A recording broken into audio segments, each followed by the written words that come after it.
Y'all remember that thing Omegle? I don't know if it's still as popular as it used to be, or if there's just another version of it that people use, but for those that don't know, it's a website that puts you in a completely random, one-to-one chat room with people, either just text or with webcams too. When I was in my final year of high school, me and my buddies thought it was like the greatest thing ever after we talked 3 rando girls into flashing us one night. So as thirsty as it sounds, that's all we did for like a whole summer.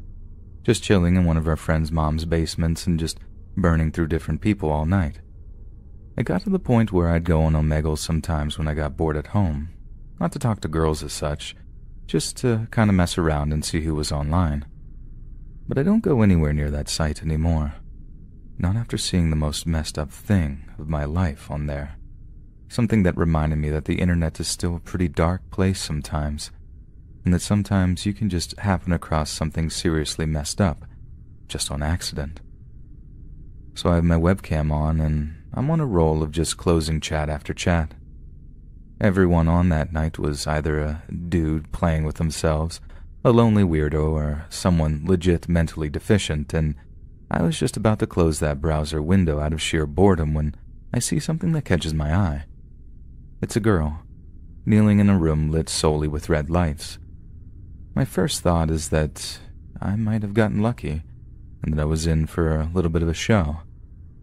But then I saw the plastic sheet underneath her. Now, as crazy as it sounds, I had seen something like that before, when this older woman in a mask had a plastic sheet down and was urinating on whatever the stranger in the chat asked them to. Me and the guys had a good laugh at that one, but it was obvious that the idea was to make us laugh at that time or some other strange interests. But what I ran into that night was most definitely not designed to be humorous. I'm still watching it, wondering who this girl is, why she isn't wearing a mask when she's basically completely uncovered. Whatever was about to happen, though, she sure seemed nervous about it, like she was visibly shaking and trying her best to hide her face, not that she was doing a good job of it. It seems really dumb in retrospect, like the whole thing was giving off the worst vibes, but my dumb horny brain has me still thinking that this is some kind of weird fetish, and for some reason, when this masked dude appears on screen, that just cemented it for me. Some kind of weird BDSM thing was about to go down, and I wasn't mad that I was going to be the rando person to get to watch it. The dude walks up to the girl and puts a black bag over her head. She squirms a little, but other than that, I think she's still just nervous. Or maybe she was acting like that as a show for the audience. I mean, heck, maybe the dude liked her to act like that, who knows? People are weird. The dude then disappears from view before reappearing with a cordless drill. He makes a show of this, having a finger on the tip of the drill like a magician would all, "This is a real blade" type thing, then walks around the back of the girl and grabs her by the head. Only then do I start to realize that this isn't quite what I thought it was, and that maybe, just maybe, I should close the freaking chat before I see something I end up regretting. But there was something about the whole scene, something about the way the guy was acting and how the girl didn't try to run away. It seemed like a setup, like it was designed to freak someone out. Even the red lights were sus, like I remember reading about how old Italian horror movies would tactically use red lights on set to disguise how terrible their fake blood looked. Something about it meant I couldn't look away. So, I was watching as this hulking, bare-chested dude grabs the girl by the head. She's tiny too, and the size difference means his hand is basically wrapped around her entire skull. He then fires the drill up twice to ensure it's working properly, and that's when the girl really starts to panic. It was also, coincidentally, the moment I started to panic too. Either this girl was doing a very good physical acting job, or her fear was real. And if her fear was real, it meant the whole thing was real too. She starts flailing and struggling so hard that the monster holding her had to lock a knee into the small of her back to keep her still. The way they fell, you could basically only see her head and her legs kicking behind them both. Like I said, I was almost certain the whole thing was fake, but the part that made me really doubt that was when what happened to the girl's legs when the guy started to push the whirring, spinning drill into the back of her head. First of all, there was the noise. It was absolutely stomach-churning. The sound of what could easily have been metal on bone just grinding against each other. But that could be faked, right? And there was this horrible mix of screaming and the drill's motor whirring, and the girl grunting as the pain started to hit. But again, could all be acting at the end of the day. What I'm almost certain you can't fake is the way this girl's legs started to spasm when the guy pinning her down started to really push that drill into her brain. They moved in a way that I don't think I've ever seen before, almost like people act in cartoons when they're being electrocuted. I got this sick feeling in my stomach and I immediately closed the chat window before I saw anything else. The whole thing left me really shaken up. Everyone I've explained what I saw to says they think it was faked too. But then again, I'm almost certain that's because I feed them so much info on how it could have been fake and not really on all the reasons why I think it could have been real. I think I actually just want people to tell me that. Tell me, stop freaking out. You fell for some elaborate prank that'll end up on the internet elsewhere. Because the alternative is just way too messed up for me to quantify, and a part of me still does think that I actually did watch a live snuff film that afternoon. I want to tell you guys that I later heard the cops found a body with a drill hole in the back of the head, or even that I read somewhere that it was just a prank, or even like a weird kind of viral marketing campaign or something. But the truth of the matter is, I just don't know. I never heard anyone else talk about the kind of thing I saw on Omegle that day, and I didn't ever go on that site again, so I didn't give myself a chance to catch a repeat performance, so to speak. I just try and tell myself that what I saw wasn't real, and that it was just an elaborate show to scare random internet strangers. That's what keeps the darker thoughts at bay when I'm reminded of it, and that's what helps me get to sleep at night. I used to occasionally deliver for DoorDash on the weekends. This happened about a year ago, and at the time DoorDash was new to my area. Not many people used it, but if you worked at the right times, you could still make well above minimum wage. It was a Friday night, and I got a request in the app to deliver to a house around 8 miles away. The house was on a deeply wooded back road, with absolutely no streetlights. Like, literally, if you turned your headlights off at this time of the night, you were completely blind.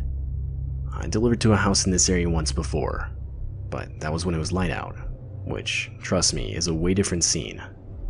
I didn't have much for phone service, so it was difficult to find exactly where I needed to be.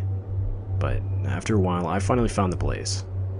The house seemed pretty similar to a lot of the other houses in the area, secluded looking, and right on the edge of being able to comfortably call it abandoned. I pulled up to the house, and because of the limited visibility, I decided to keep my car's headlights on while I dropped off the food at the door. But to do this, I had to keep the keys in the ignition, and so I did. I figured it wouldn't be the end of the world if I left my car running for an extra 30 seconds. I took the bag of food to the front door. I knocked a few times, and waited about 20 seconds, when my phone went off. I was getting a call from a blocked caller ID. I decided to answer it in case it had anything to do with the food I was delivering. It was some man who sounded completely normal. He explained how he was the one who placed the DoorDash order, and he then asked me if I could just bring it to him around back. I was already sketched out as is, and so I told the guy no way. If he wanted his food, he needed to come to me up front. But to that, the line just went dead. I told myself I'd wait at the front door for 1 more minute, and if this guy didn't show up, I was just gonna leave. Maybe 30 seconds passed, and the guy did show up. The front door opened, and I looked at the dude. He was wearing a black ski mask, and was just standing there looking at me. I held out the food, but he made no reaction. That's when the guy yelled out, "Alright, now!" Right as he said this, 3 men, also wearing ski masks, came sprinting out from around the back of the house towards me. My flight reaction kicked in immediately, and I ran straight to my car. I opened the door, put it in drive, and had the pedal to the floor in no less than 2 seconds. The men were able to hit my car a good amount of times before I was able to drive off. With what, I don't know, but something strong enough to break my back passenger side window and make a few other dents. Not even a minute into driving off, and I got 2 back-to-back calls from a blocked caller ID that I can only assume were both from the same guy. I let both calls ring until they stopped. I was shaking uncontrollably and still struggling to regain my composure. But after a few minutes, I calmed down enough to call the police and report the incident. And that was that. I don't know what ended up happening, and I genuinely don't want to know. I've tried to distance myself from the whole situation as much as possible. It's beyond terrifying for me to imagine what those guys had planned for me that night. A part of me thinks it was just to rob me, but another part of me thinks they wanted to kidnap me, or worse.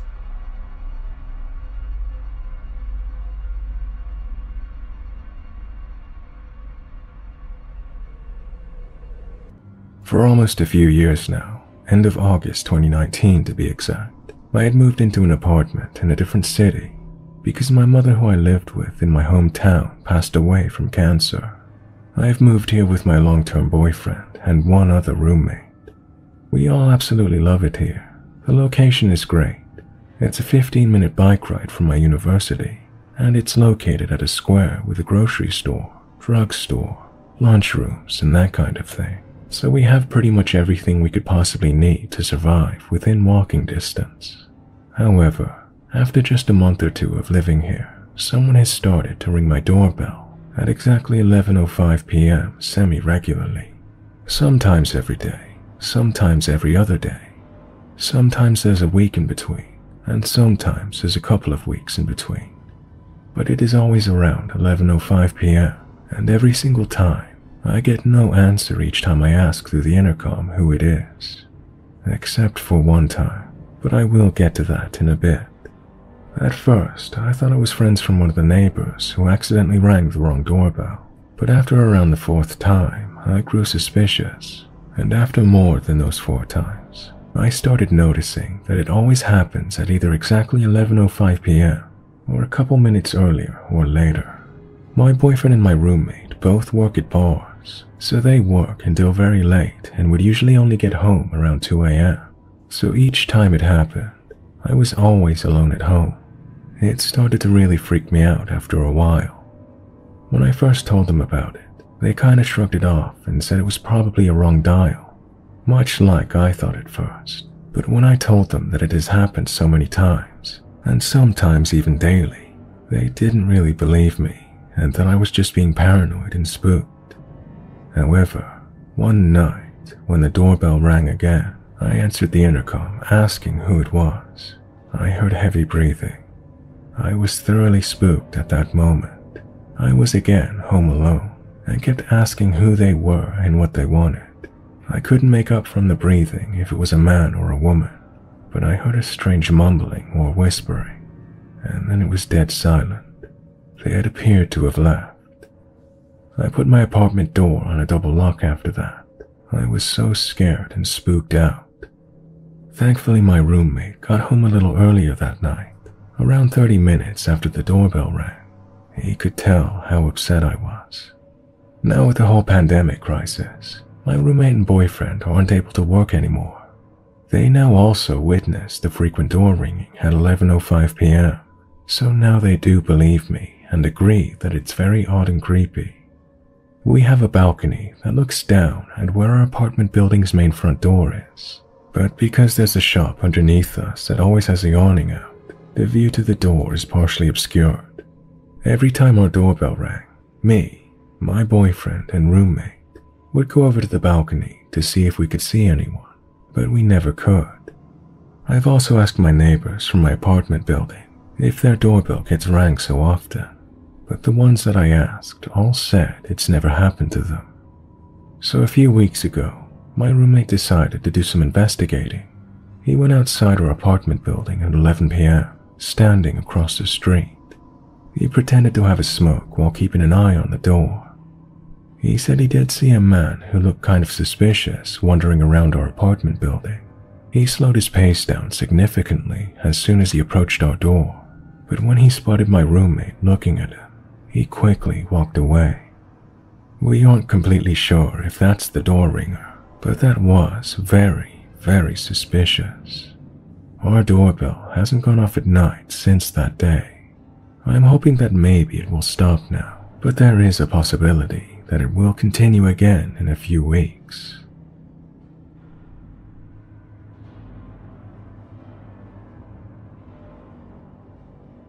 It was 1975, and around that time, it wasn't uncommon to find someone who was walking alongside of the road looking for a ride.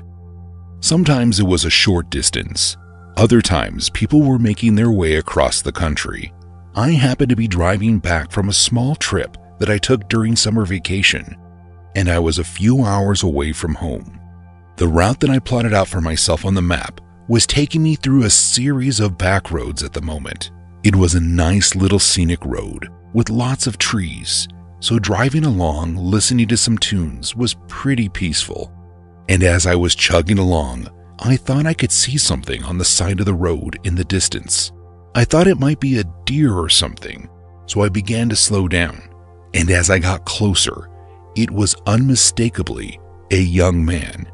He didn't seem like he was out to hurt anyone, so I decided to slow down and see if he needed a ride in the direction I was heading. Without hesitation, the man, who seemed very grateful, said that he would go as far as I would be willing to take him, and I didn't question it. I figured I could drop him off at a truck stop or something, and he could get to his destination from there. So we hopped in and we took off, and at first it was great to have someone to talk to. We jammed out to some music, and things were a blast.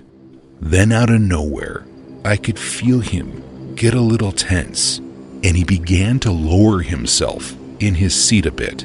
That's when I saw it, a sign that said, "Warning, hitchhikers might be escaped convicts." And sure enough, after making it past a group of trees, I could see a large sign and a gate for a prison to my right.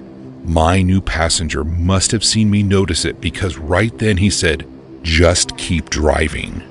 I listened to all his instructions, which ended up leading us off the back road and down a small trail about 5 miles away from the prison. It was there that he forced me out of the car, and instead of just driving away, he followed me, picked something up off the ground, and then swung it at my head. The next thing I remember is waking up. It was sunrise at that point. I was still on the trail, but my car and the young man were long gone. I never saw that car or the person again. It turned out that he was indeed a prisoner who had escaped that night. He stole clothes from a guard's locker somehow and managed to pull himself off as just a random person looking for a ride. He was apparently incarcerated for manslaughter, so I count myself as lucky to be alive. This happened back in 2019 on a Friday night in January. I had just gotten back from work and was honestly way too tired to make my own food. I always heard good things about food delivery apps, and so I figured that night was the perfect night to finally download one and try it out. I just downloaded the first one that showed up. I then made an account, placed an order at a semi-nearby restaurant, and turned on Netflix to watch while I waited for it to arrive. Now, it's worth mentioning that on this night in particular, there was a lot of snow on the ground. The app said the delivery would take around 20 minutes, but I figured that didn't account for the terrible driving conditions. I honestly assumed it would probably take double that.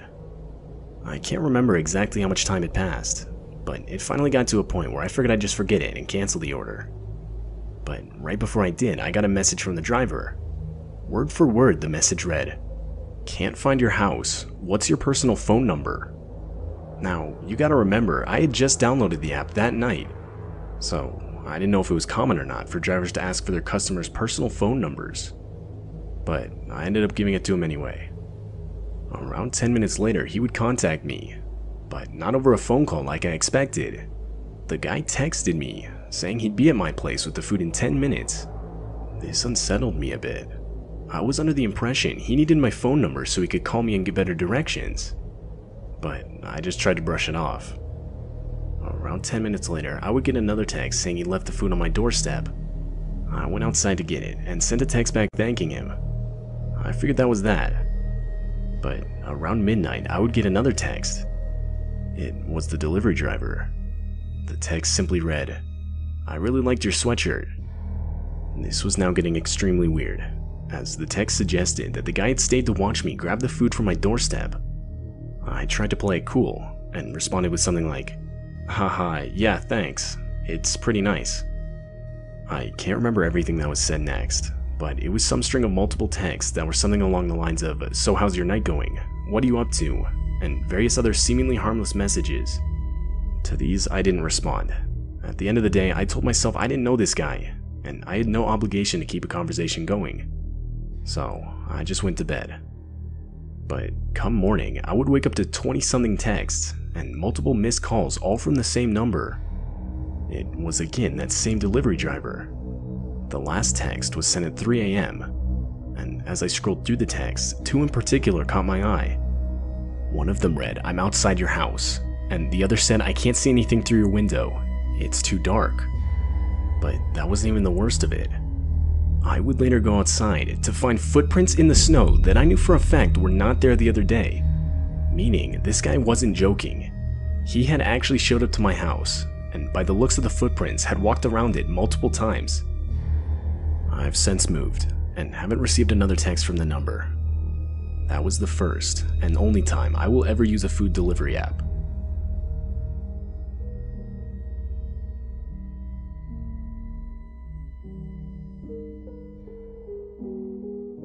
I'm 27, and currently out of work. I recently got laid off at my job, as the company I worked for was starting to go under. So, in an effort to keep up with the bills, I started delivering for Uber Eats part-time. A couple of my friends suggested it, and so I figured I'd give it a try until I found another job. To my surprise, it was actually good money. The only thing I didn't like was some of the places the app had me delivered to. I live in a city with a lot of sketchy areas. I try to stay away from those areas while delivering, but there's only so much you can do. This night, a Saturday, I got a McDonald's order. I usually don't accept those ones, but this night was strangely dead. Which was weird, Saturday nights are usually the busiest for Uber Eats. Anyway, I pick up the order and start heading towards the address I'm given. Instantly, I realized it was not in the best area. But by this point, I decided to just suck it up. I pulled up to the house, and right away the vibe was off. It was completely dark with not a single light on in the house. Usually there's at least a light on upstairs, or something that would signal someone being awake and waiting for their order. But the house seemed dead. Nevertheless, I put the car in park, turned off the engine, grabbed the order, and started walking towards the door. I walked onto the porch, and as I reached for the front door, I saw it. The door was slightly cracked open. I knocked, and as I did, the door opened slightly more. I yelled out that I had an Uber Eats order, and right away some man walked to the front door, like as if he had just been waiting right there. As he got closer, I got a good look at him. Now, I'm not one to judge a person by their physical appearance, but this guy was practically covered head to toe in tattoos. The guy looked extremely intimidating, definitely not someone you'd want to mess with. He had this look of frustration, or almost anger on his face. He was staring at me dead in the eyes. I lifted up the bag of food, and he grabbed it. The guy then started reaching in his pocket. I figured he was going to give me a tip. But no, before I knew it, the guy was holding a hunting knife and pointing it in my direction. My stomach dropped, realizing the situation I was now in. I was either going to get robbed for everything I had, or worst case scenario, killed. My mind was now racing. Thinking as fast as I could, I turned around towards my car, screamed at Derek to grab the gun, and put my hand in my pocket to start my car's engine from a button on the key. But there was no Derek, and I was in no way armed. But I figured if I could somehow convince this guy I gave myself a chance to get out of this. All I could do was pray that the threat along with the vehicle starting would be enough to convince this guy I didn't come here alone. And luckily it was. The guy shoved me back and slammed the front door. I ran back to my car and practically tore the door off trying to get in. I got out of there as fast as I could. I would of course end up calling the police, but I never heard anything back about whatever ended up happening. I assumed they didn't find anything, and that the guy was long gone by the time they arrived on scene. But I can't confirm this. If there's one thing I'm sure of, it's how fortunate I am to own a car with a remote proximity key, as I don't think the guy would have bought the whole act if I didn't start the engine. I still drive for Uber Eats every once in a while, but I've since started carrying a knife on me at all times.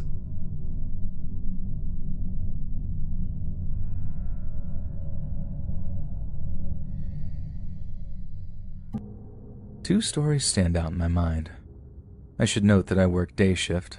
These happened in broad daylight. It wasn't some spooky old haunted house at night. This stuff creeped me out in the middle of the day. So the first event goes down when I took a delivery to a nice big house in a peaceful suburban neighborhood. This middle-aged guy had to be in his late 50s or 60s, answers the door and invites me in while he goes to grab his wallet. Any other time, I'd have opted to stay outside on the porch, but the house was seriously impressive looking from the outside that I wanted to check out what kind of interiors it had going on. So I follow him to his back porch, but stop dead in my tracks when I notice the large TV screen that's playing some kind of hardcore adult movie. When he noticed I had stopped, and that it was making me uncomfortable, he didn't bother to apologize or turn it off. In fact, he seemed to like the idea that he was basically forcing me to watch something so sleazy, and beckoned me to come out onto the porch to join him. Naturally, I declined, got the money, and left. The other thing happened at an extended stay hotel that had a real bad rep, mostly from fellow delivery drivers who ended up getting robbed or jumped. So I follow the delivery instructions and head around to a side door where I find I actually needed a code to get in. Luckily, a guy sticks his head out of the window and says the pizza's for him, adding that he'll be right down to pick it up. As I'm waiting for the guy to let me in, someone else comes along and lets me in, so I ended up meeting the guy on the stairs. Now, rather than exchanging money and leaving as you might expect, the guy tells me he doesn't have the money. Some other guy back in the room has it and asks me to come upstairs with him. With the first red flag tingling in the back of my head, I step into the elevator with him. The doors close and he says something to the effect of, "Hey, check this out," and begins to lift his shirt. Second and third red flags here. Under his shirt, he's been wrapped with bandages around his stomach. I'll save you the graphic details, but it was obviously a bad wound, a stab wound if I had to guess. He proceeds to confirm that he was in fact stabbed the other night, and that it was on the news and that I might have seen it, and after a pause in the conversation, that it hurts a lot. With the most awkward silence ever, we step off the elevator, go to his room, and he pops inside before coming back to invite me inside. Now, two thoughts go through my mind. Either this is the dumbest setup for a robbery I'd ever seen, or the couch guy is really, really lazy. I eventually settle on the fact that if this were a robbery, the guy probably wouldn't have advertised this gaping stab wound, and I kinda wanted to meet the laziest man in the world. So I step in the door, careful not to let freshly mixed stab wounds get my back. Inside, there's an older white-haired man on the couch and a young tweaked-out girl. The man hands the money to the girl, and naturally, it's a $100 bill, and that's the only cash he has. So reluctantly, I make change for him out of my own money, conclude the transaction, and hastily retreat from what I can only assume was some kind of meth house.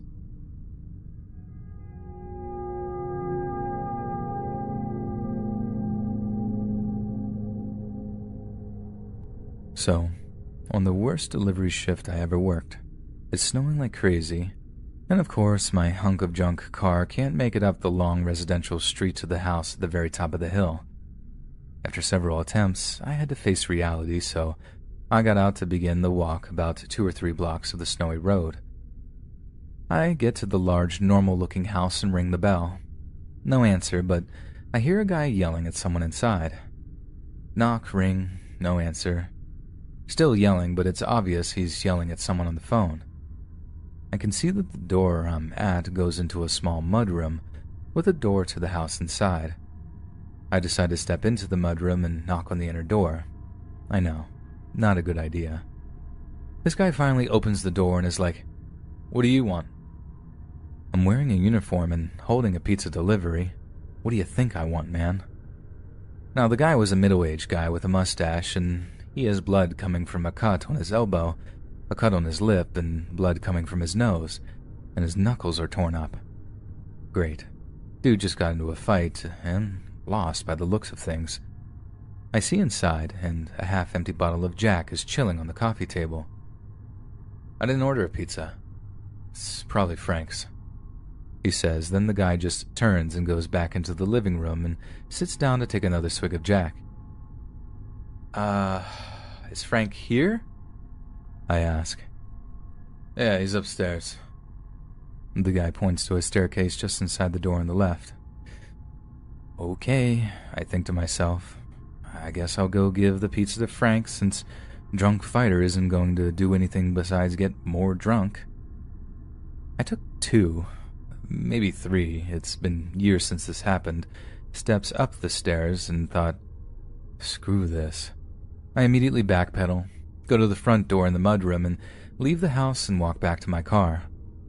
I didn't call Frank because at that point I was just so livid about getting stuck in the snow, walking uphill through the snow, waiting a while for this drunk idiot to answer the door and getting sketched out. I figured if Frank wanted his pizza, he would call back or come pick it up. Frank never called to ask where his pizza was, and that made me more sketched out about the whole situation.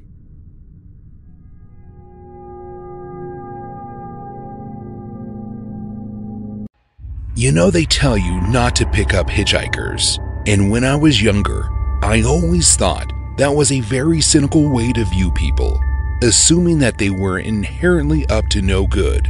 However, as an adult, and having had experienced something almost terrible happen to me in one of the most unforeseen ways, I'm certainly wary of roadside travelers. You see, I was driving down the road about 5 years ago, and it wasn't on the highway or anything, but the speed limit was 45, which to someone standing still is pretty fast. As I was making my way down the road, I noticed an older woman standing along the side of the road. She looked to be around 50 years old, and in her arms, she was cradling what looked like a blue blanket. So immediately I assumed it was a mother and her child stranded on the side of the road. I decided to pull up to the woman and ask her if everything was okay, and that was when she told me that her ex-husband had kicked her and her baby out on the side of the road after the two had an argument. So I asked if I could help in any way, and she asked if it wouldn't be too much trouble on my part to give her a ride to town, which was only about 2 miles away. I figured it was no problem. The only issue was that I didn't have a car seat for the baby, though she assured me that since it was such a short ride, she would hold him in her arms as long as I drove slow and safely. So she hopped in the car and we were off, and about a minute into the drive, I couldn't help but notice that she hadn't taken her eyes off of me. It was like she was staring daggers into my head. And when I finally turned to face her, I noticed that she had put the blanket down on her lap. It was empty. She hadn't been carrying a child at all. Instead, in her right hand, she was now wielding a small knife of sorts. As soon as my eye line went toward the knife, the woman began to get very aggressive. She began yelling at me, but I couldn't make out a single word that she was saying. I begged her to please calm down, just tell me what she wanted. All I can really remember is asking her not to hurt me. This was when she pushed the knife lightly against the side of my neck and told me not to try anything. All she wanted was my car and my phone, and then everything would be okay. She told me to slowly pull over, and I complied without question. I was fully prepared to give her my car. I knew that my life was worth more than my belongings. But then she made a mistake I would have never expected her to make. After I put the car in park, instead of forcing me out of the car and then hopping into the driver's seat herself, the woman with the knife unlocked her door and got out of the car. She told me to stay there, and she began to walk around to the driver's side. I saw the opportunity and threw my car in reverse. I pushed the gas down just enough to gain traction, and then I forced it into reverse. Once I was about 100 feet down the road from the woman, I put the car back into drive and sped past her as fast as I could. After I got back to my house, I notified the police, and they said they would look into the situation. But other than that, I haven't heard anything. All I know is that looks can be deceiving. I thought I was helping an innocent woman and her child, but in reality, I almost became a victim. This happened when I was in the 2nd grade of elementary school. One night, my parents had to leave to attend a wake, and they left me home alone to house sit. They told me that I was in charge of the house. I was to eat dinner, take a shower, and go to bed. They said that they would be back after midnight. I'd never been alone in the house before. It was really strange, but I wanted to enjoy this newfound freedom. So I was watching TV and feeling really powerful, as I could choose whichever channel I wanted. We live in the rural countryside of Kyushu. Our neighbors are a couple of minutes away, so nights are usually very calm and quiet. I think it was about 8 or 9 o'clock. I had just finished watching a TV show, and the news came on. Boring, I thought. I guess it was time to take a shower and hit the hay. I was contemplating this massive decision while reading a manga comic laying down on the bed. Then I heard a knock at the door. Oh, my parents came back early, I thought, as I went to the door. I looked through the frosted glass, and I saw the big shadow of a person there. My mom was only around 4'9", so it couldn't have been her. Maybe it's my dad, I assumed. I called out, "Hello?" A deep male voice replied, "Hi, little girl. Is your dad home?" My dad was a bit of a drinker, and he often hung out with booze hounds. I thought that this might have been one of his pals or something, so I carelessly responded, "No, he's not here.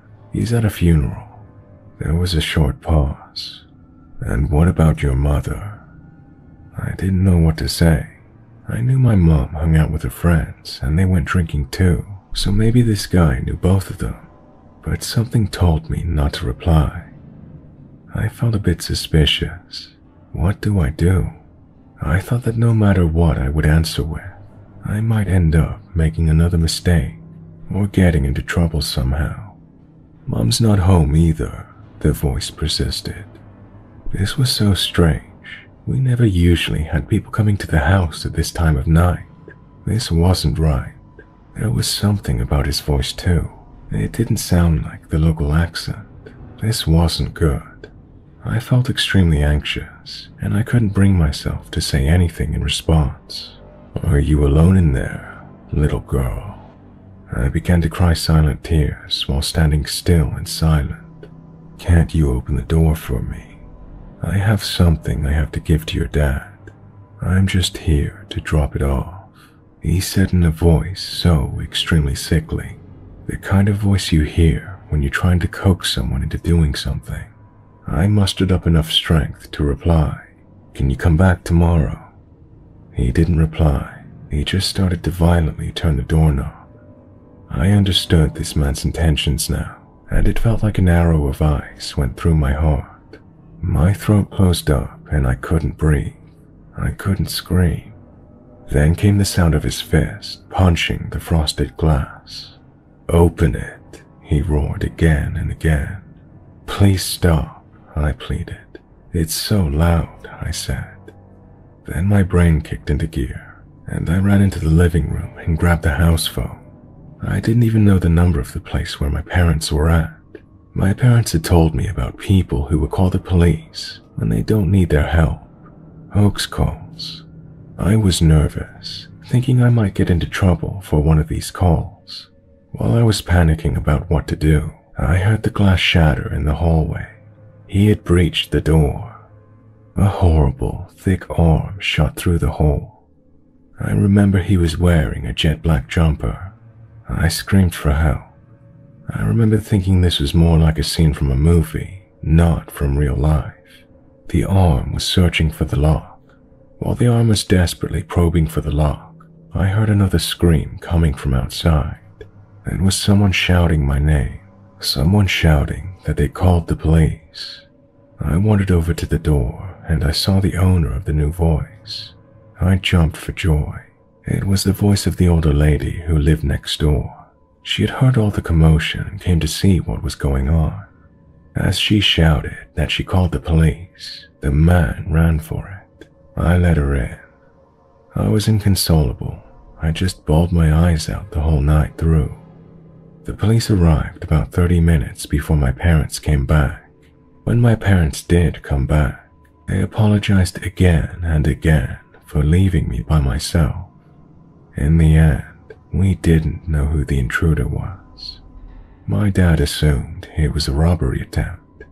Just as a side note, our town is located along the East China Sea in Kyushu, and there are a lot of suspicious ships around the ports. In addition, my hometown is famed for many unsolved missing person cases. We never found the man, but I often replay that moment in my head over and over. Thanks to that man, I have had countless sleepless nights. I don't like to think about what might have happened to me if my neighbor hadn't been there. We've become very close with our neighbors after this, and my parents never let me house sit again.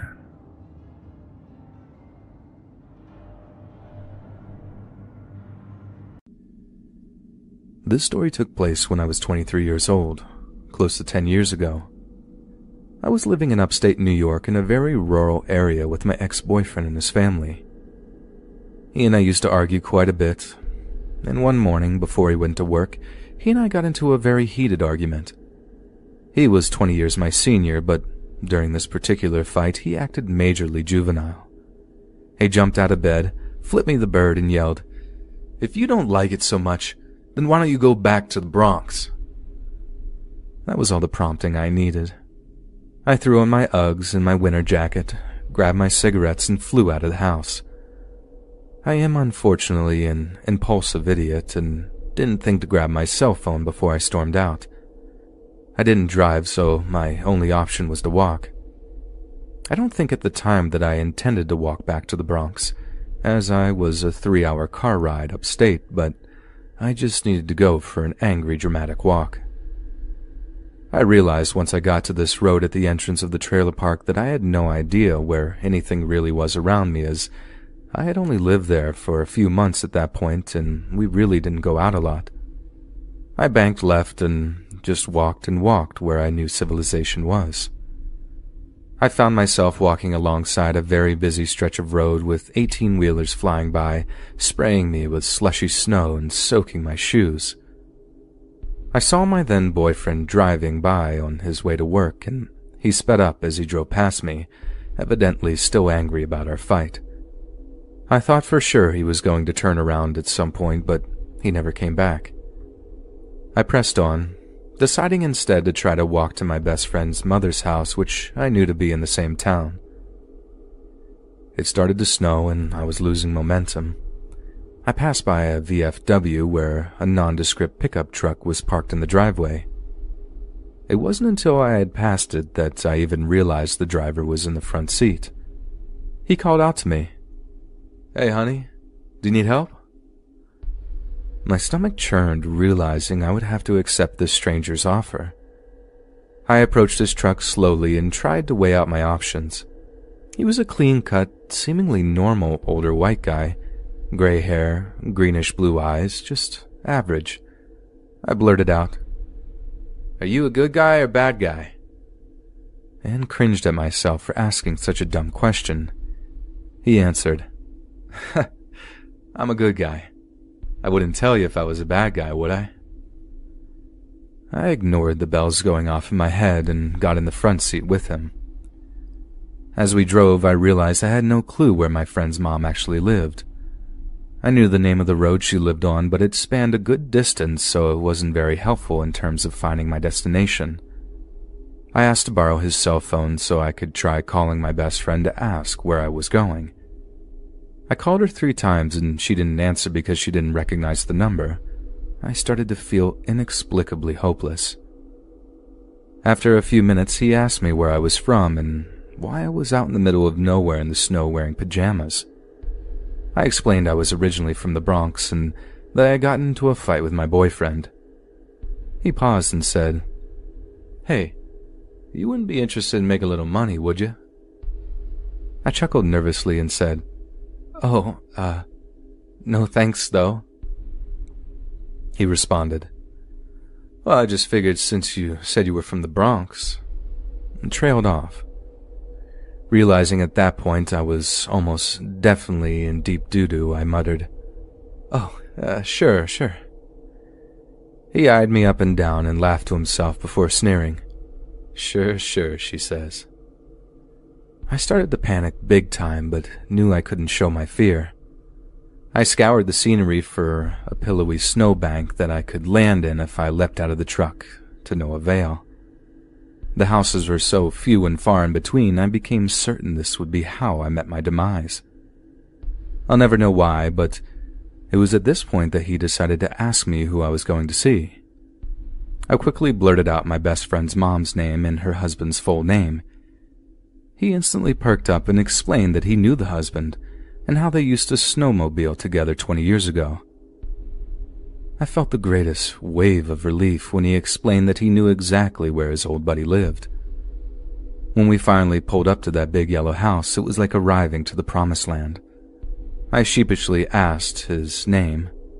"Steve," he said, and then asked mine.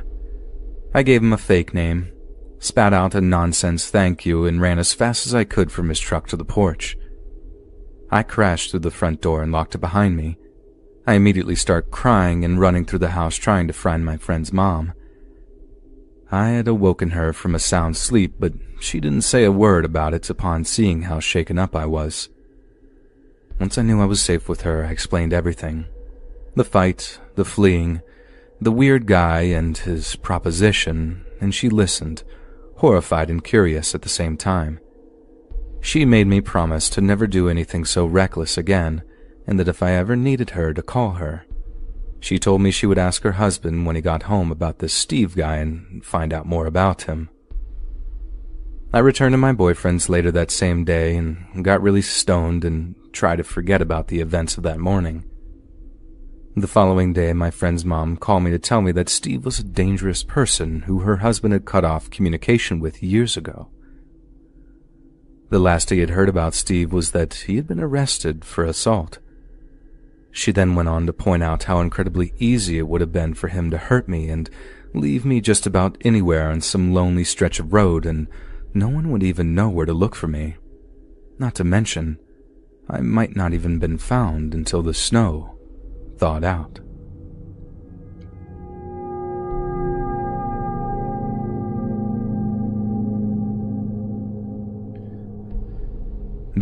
For quick background info, I was 12 years old when this occurred. I'm 14 now. I have 2 younger brothers. For the sake of this story, we'll call them Dylan and Tyler. They share a room on the 2nd floor, and the room is at the front of the house with a balcony door facing the street. Straight behind their room is a hallway, and my room is on the left of that hallway if you're looking from the front of the house. There's 2 windows facing the side of my house and my room. At the time of this story, I was in my brother's room watching Tyler play a video game. I think it was Cuphead. This will be important later. This took place in mid-July of 2019. It was nearing the end of the day. I and my mom had decided to order in for herself and my dad. Nothing out of the ordinary, right? Well, about 10 minutes later, my mom randomly starts walking in my brother's room and looking at the shutters on the door. Me and my brothers don't really pay any attention until we notice she keeps doing it, and she looks much more nervous than normal.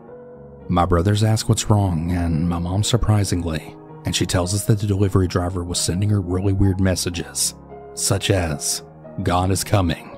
He will come for all who don't believe. Believe, and he'll bring you to paradise." Tyler was starting to get nervous, but I was much more confused than anything. But that confusion turned to fear, as not even 3 minutes later, this delivery driver was right outside our house, empty-handed, screaming and laughing, obviously high off his mind. At this point, Tyler was nearly in tears, and I was absolutely horrified, but I didn't do anything. I couldn't do anything. But as quickly as he came, he was gone. My mom filed a complaint with both the restaurant and the delivery service, and the next day she was notified that he had been terminated. That in and of itself wouldn't be that bad, but it gets worse. Now for this next part. I can't confirm that these two events were related, but the timing suggests it was. The day my mom was notified of the delivery driver's termination went on like normal, and around 10:30 p.m., I was the only person awake. This was pretty customary. My brothers like going to bed early, and I think my parents were asleep, but I can't be sure. Anyways, around that time, I noticed out my window the motion light turn on. At first I thought it was the neighbors, but I realized soon that it was ours. And the thing about our motion sensor light is that something pretty noticeable has to trigger it. Something like a mouse won't.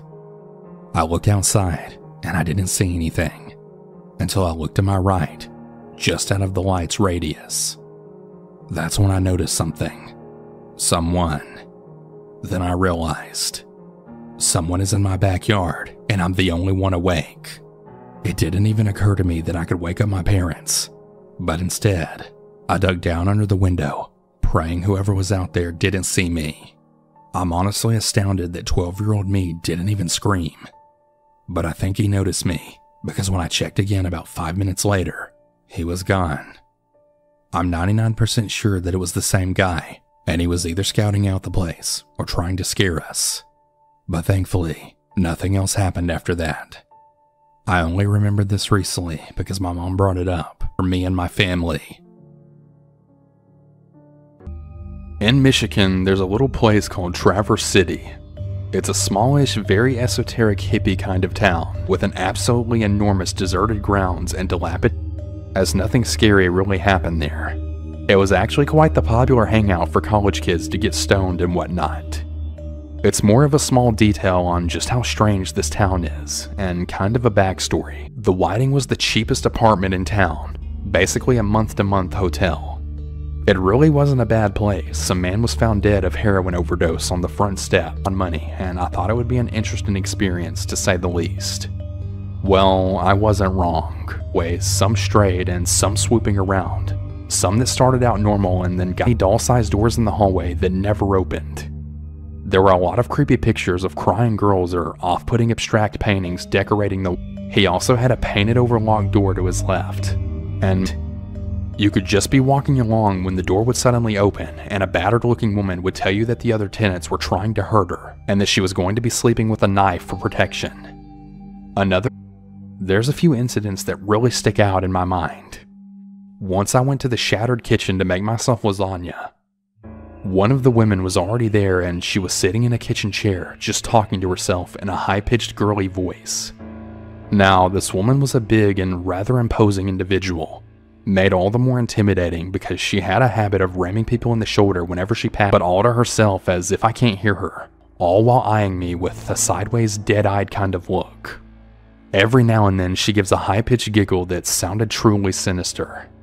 Well, I then say, everything all right?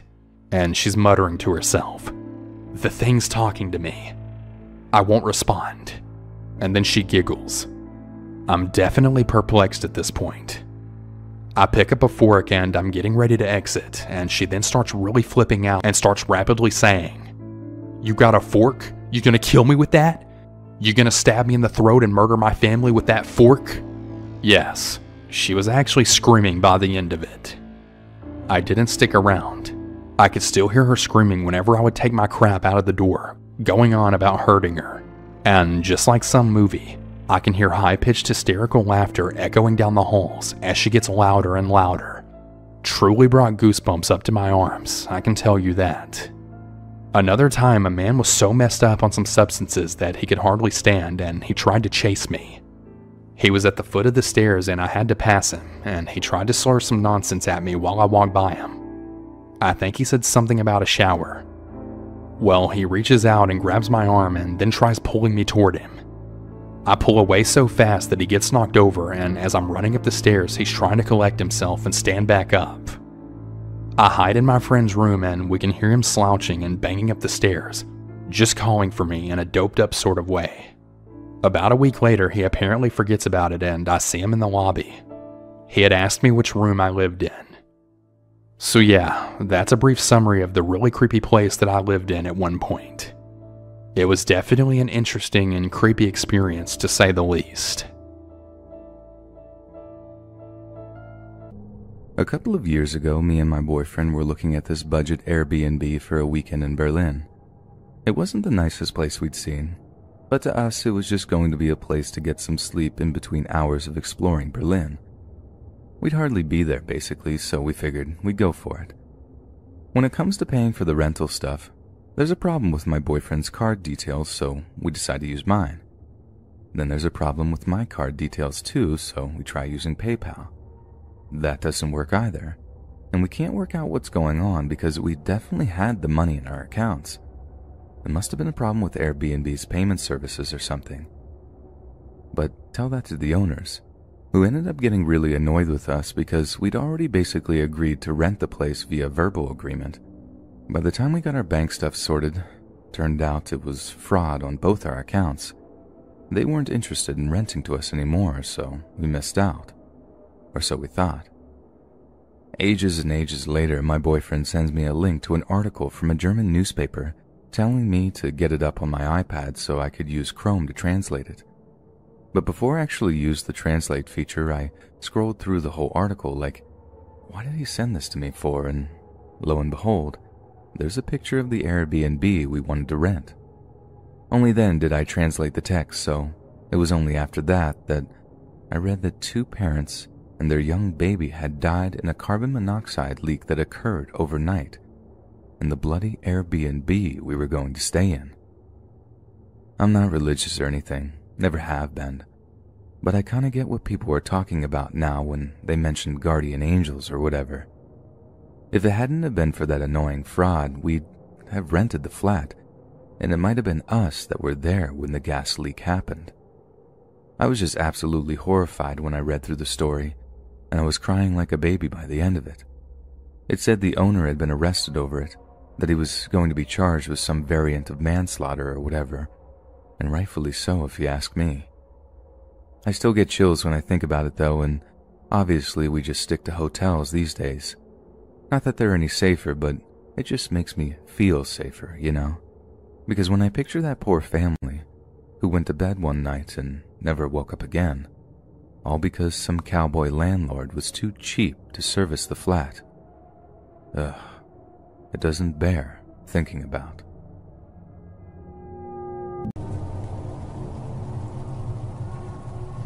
When I was a senior in high school, during my last spring semester, I had taken all of the classes that I needed to take, and I had an extra hour during the day that I could use to just study. I had an entire classroom to myself for studying, but I would usually just play games on my phone. It was during my 3rd period, so I couldn't go home early or anything like that, but it was still a nice break for me. One day, I got to my study hour and actually had some homework to do. I began working and went for about 20 minutes until I heard an announcement come over the school intercom. It was an announcement of a lockdown, and everyone was instructed to lock their doors and return to their classrooms if they were not in them. I wasn't quite sure if this was a drill or not at first, so I went over and shut the door. The classroom that I was in was in a wing of the school that was farthest from the locker commons and cafeteria, so I figured no teachers would come over there or hear anything. So I just went back to my homework. I will admit though, I was slightly scared, but really I thought nothing of it, because in my time at that high school, we had 2 previous lockdowns, which were basically just false alarms. I was working on my homework when suddenly I heard a knocking at the door. I walked over to the door and saw a kid outside. I opened the door and he told me he had seen a guy in the hallway. The kid seemed to be in a panic, so I let him in the room and we locked the door. The kid explained to me that he went out for a drink of water and saw an older-looking creepy guy walking towards him. The kid wasn't able to get back to his original classroom because he would have to go past the creepy guy. I turned off the lights in the classroom and we both went to the back corner. We sat there in pitch-black silence for several minutes. I whispered over to the kid and asked him what his name was, but he appeared to be gone. Then there was another knocking at the door to the classroom.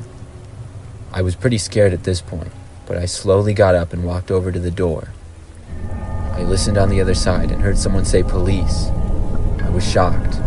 I opened up the door to see several officers. One of them pulled me out of the room immediately. I was as confused as can be, but then I saw them go into the room and a short time later come out with the kid that I had let in. They led him away and they told me that he had been the reason for the lockdown. As it turns out, he was a former student who had graduated 2 years earlier. He had gone to the school and had made several threats against the school, but was seen by a staff member shortly after entering. It really creeped me out knowing I had been alone in a classroom with him.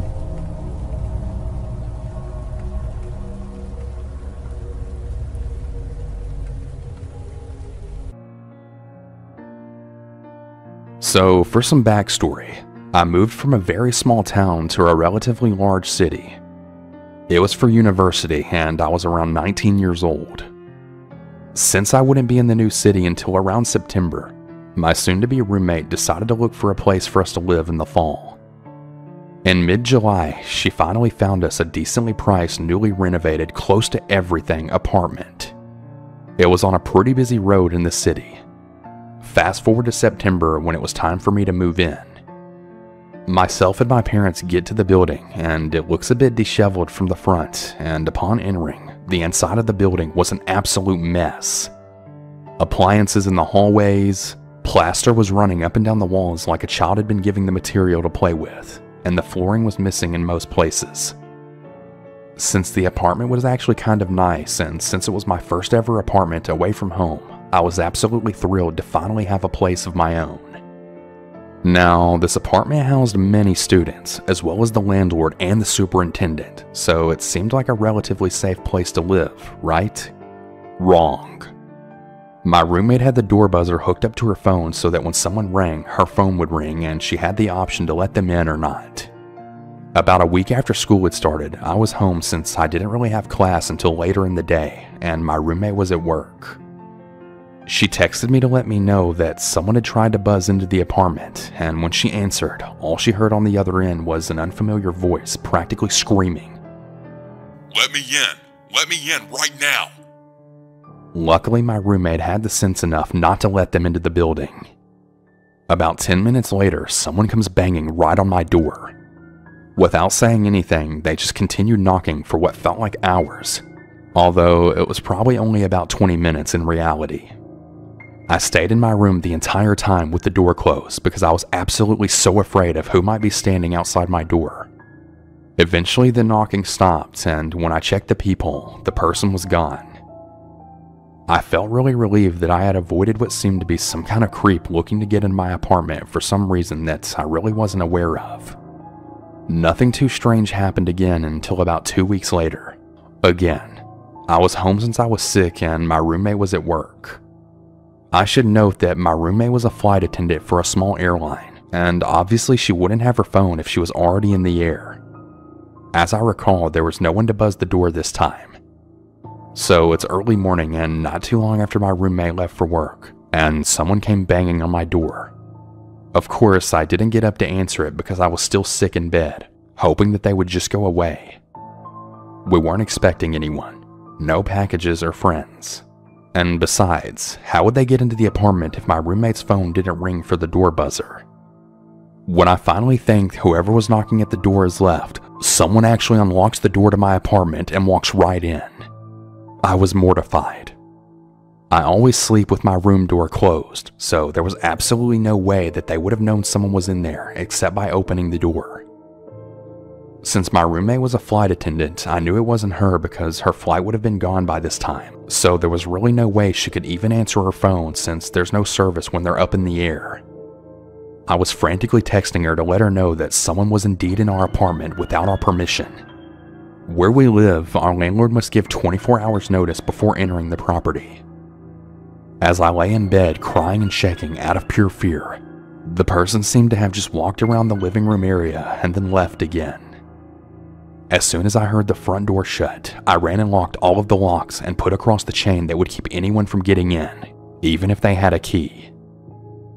To this day, neither me or my roommate know if it was the same person or someone who had previously lived in the apartment. We have no idea who it could have been.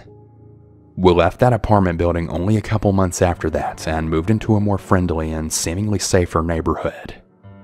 Whenever I drive past that building now, I always get the creeps. I don't think that I'll ever forget what happened. I am a driver for DoorDash. This happened just a couple of months ago. It was a Thursday night and I was working late. I typically worked until 2 a.m. on Thursdays, and they would be a pretty good money-making night for me. It was late and I was almost done, but at about 1:30 in the morning, I got an order to pick up. It was at McDonald's and it was just a medium drink.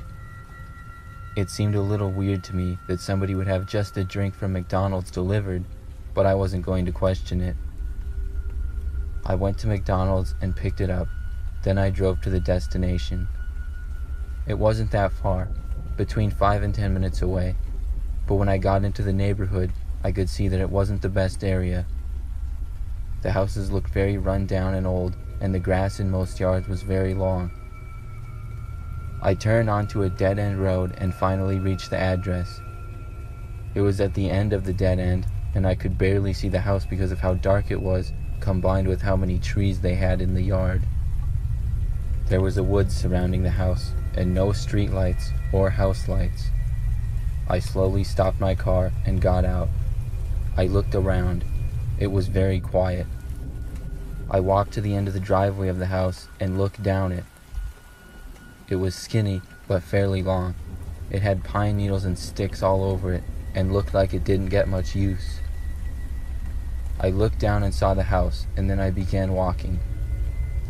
I got about 10 feet down the driveway, and then I heard the branches in a tree next to me start to move.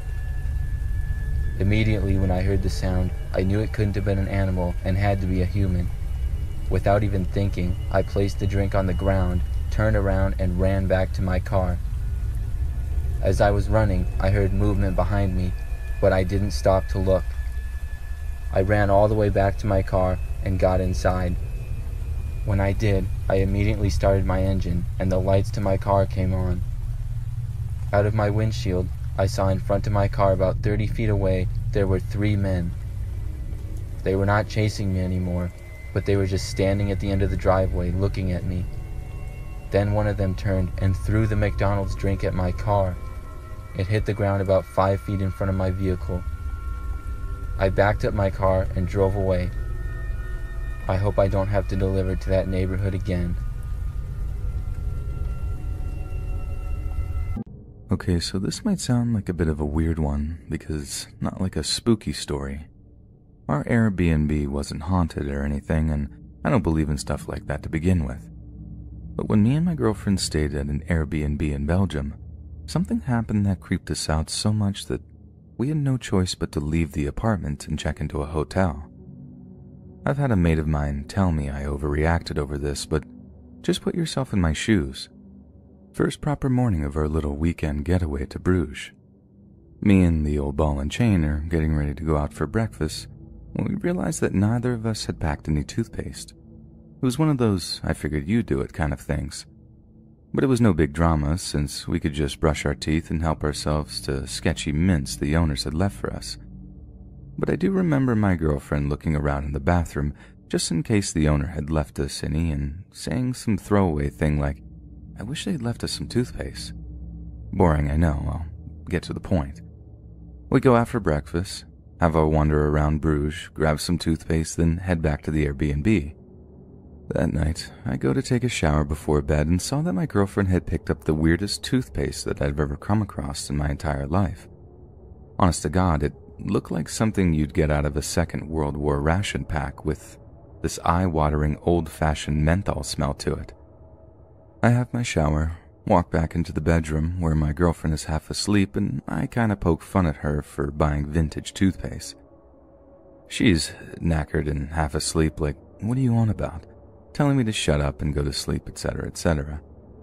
I had a wee giggle to myself, then got into bed and tried to get some sleep. It was the weirdest thing because how did she not realize she'd picked up such weird old toothpaste? And that's when it hit me. She didn't. She didn't realize because she didn't buy it, which means someone else bought it and then put it in our room, which meant that someone was listening to my girlfriend when she was in the bathroom, and it's not like the place was small, and the bathroom was near the front door to the apartment or something. God forgive anyone who wake up my missus in the middle of the night, but I decided the circumstances warranted waking her up. She was annoyed at first, telling me to leave her alone, but once I explained the situation, she just sat up rigid in bed, like completely freaked out. We racked our brains as to how someone might have hurt us, but couldn't come up with anything. Like I said, the place wasn't small and the walls were pretty thick, so how had someone hurt us? The landlord lived miles away, and as far as we knew, no one else had keys. It's something that bothers me to this day, to be honest. But I still can't work out how someone hurt us, and I did ask the landlord about it, who told me no one had been in the apartment. We were convinced it was him, though, enough to just pack our stuff and leave. I know he hadn't exactly brandished a knife at us or anything. What happened would most likely make for a terrible horror movie, but like I said before, put yourself in my shoes. Someone is listening to you when you go to the toilet, and for all you know, they're watching you too. And God knows why they're doing it, but it can't be a good wholesome reason. 1,000 nopes, seriously. Just thinking it over had me and my girlfriend getting out of there. It didn't ruin the trip too much, like we realized early what was going on, so I think we got off quite lightly. The extra hotel money was the real scary part, though.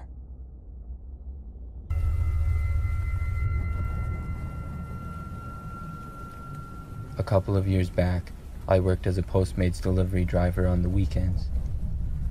I lived in a city at the time, so I could ride my bike to make the deliveries. I liked it because I could get more exercise. One night, on a nice Friday night in the summer, I was working for a few hours. I remember it was sunny and warm. At about 8 p.m., I got a delivery for an order of a sub-restaurant. I rode my bike and picked it up, and then I rode to the address. When I arrived at the address, it was an apartment building on the edge of the city next to a park. I got off my bike and walked up to the front door. After a couple of minutes went by and nobody came, I texted the man and said I was there. A few seconds later, I got a response. He asked if I could bring it up to his room on the second floor, and he said he would buzz me in. I didn't mind at all, and I said that I would. The man let me in, and I walked up the stairs to the second floor and to the room he told me. I knocked on the door. The man opened it and smiled. He seemed very friendly. He said thank you to me and mentioned that he would give me a nice tip. Then I heard a woman's voice say thank you as well, coming from inside the room. I said no problem, and I left. Then I walked back down and outside of the apartment to my bike and continued with my deliveries for the evening. About 2 hours later, I got another delivery near the same area, and my route took me past that same park. But as I rode past the apartment building, I noticed an ambulance and several police cars outside of it. I was going to ignore it and ride past when I caught a glimpse of the man that I had delivered to. He was being led into a cop car. I had to stop my bike quick and ask what happened. I didn't get much information, but I did hear that a man had nearly killed a woman. Later, when I went home, I found out that the very same man I had delivered to was with a woman that night that he met for the first time, and he tried to force himself on the woman, and she resisted. That started a struggle between them, and the woman ended up breaking her arm and being knocked unconscious. The man was arrested, and the woman was taken to the hospital. It's crazy to me that I delivered to them, and they both seemed so happy just a few hours before.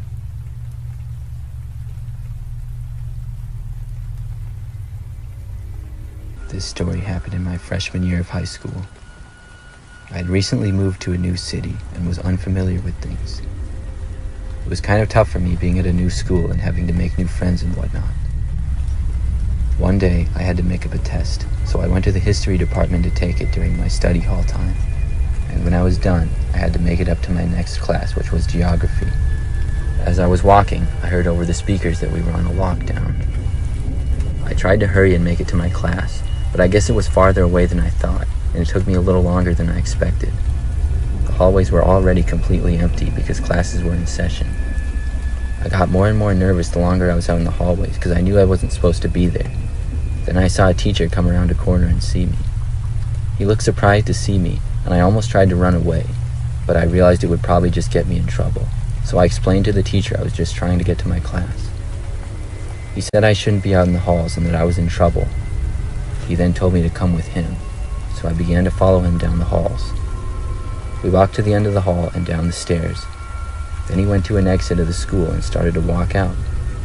I was a little surprised, but I figured maybe we were in a serious lockdown and we were supposed to leave the school. Just as we got out the door, though, the man grabbed my arm. Once he did, I got a terrible feeling. We walked a few steps into the parking lot until I heard a voice yell, "Hey," at us. Then someone yelled at the man to let me go. The man did and then took off running past the parking lot. Another teacher then rushed out to me and asked me if I was all right. I was fine, but very shocked at what had just taken place. The school stayed under a lockdown until they were able to make sure the area was clear. The school didn't have the best of security at the time, and the man had pretty much just walked right into the school. The scary part is, I don't know if he was ever caught.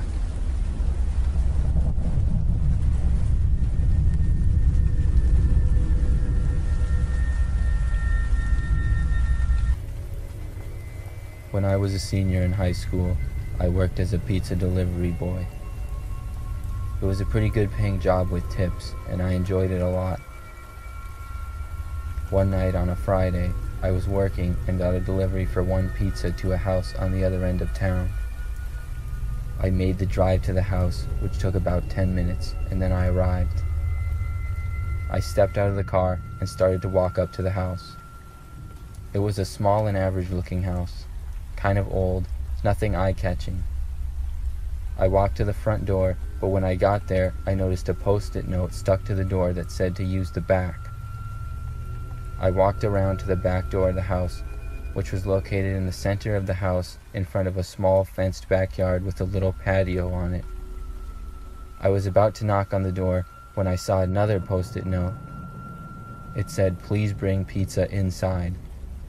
Now this made me a little bit uncomfortable, but I decided to go in anyways.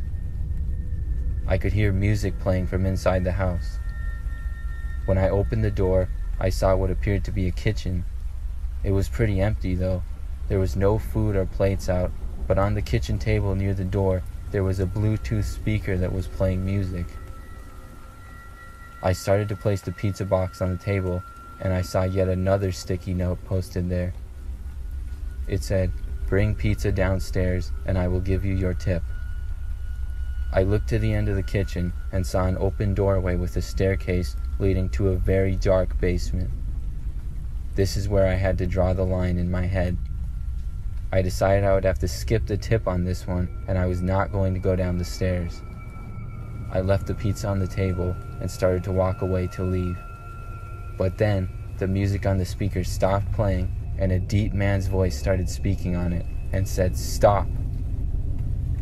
Then it said, "Why don't you come downstairs?" I wasn't going to stay there any longer, and I quickly opened the door and left. When I did, I could hear the deep man's voice laughing. I ran back to my car and drove all the way back to the restaurant. A few weeks later, when I was working, I got a delivery, and when I started driving, I noticed it was the address of that creepy house again. I really did not want to go back there, but it was my job, and I didn't want to tell my boss I was scared, so I continued driving. Once I arrived, I took a good look at the house. I could see a note was on the door again. I sat in my car for a good minute, hyping myself up to go back to the house. I finally got out and started walking straight to the back, but when I noticed the front door, the sticky note said something different on it this time. I walked up to the front door and looked closer. The note said, "Come in the front door this time," and then it had a smiling, winking face on it. I just dropped the pizza on the front step and knocked on the door 2 times and then left. I hurried back to my car, got in, and drove back to the restaurant again. Thankfully, I never had to deliver to that house again.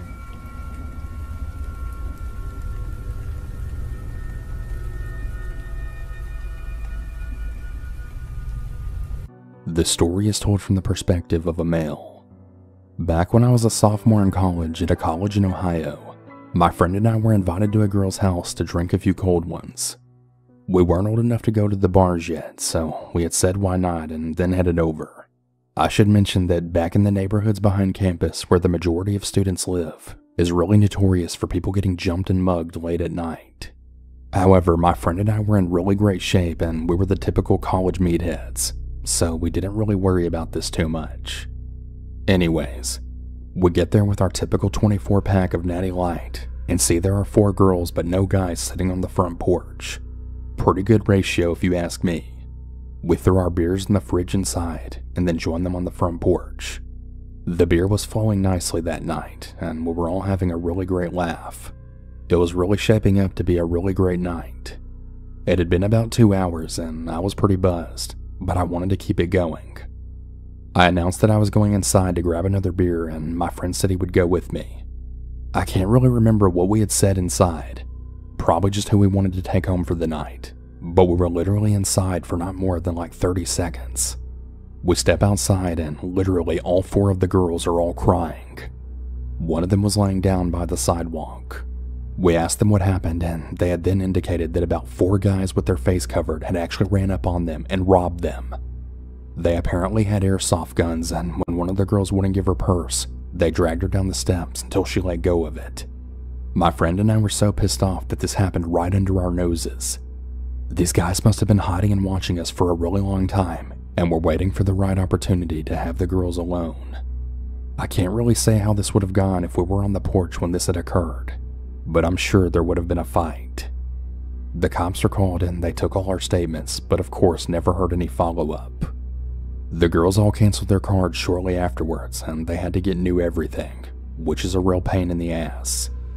A lesson learned with this is to never leave females alone late at night in that kind of environment. I actually got my own sister pepper spraying a stun gun when she went off to college, just so something like this never happens to her. So did the 4 cowards who waited till I went inside to attack the women. Be very glad we never met. Before my husband and I got married, we were living together in a mediocre apartment complex in a similarly mediocre part of the city.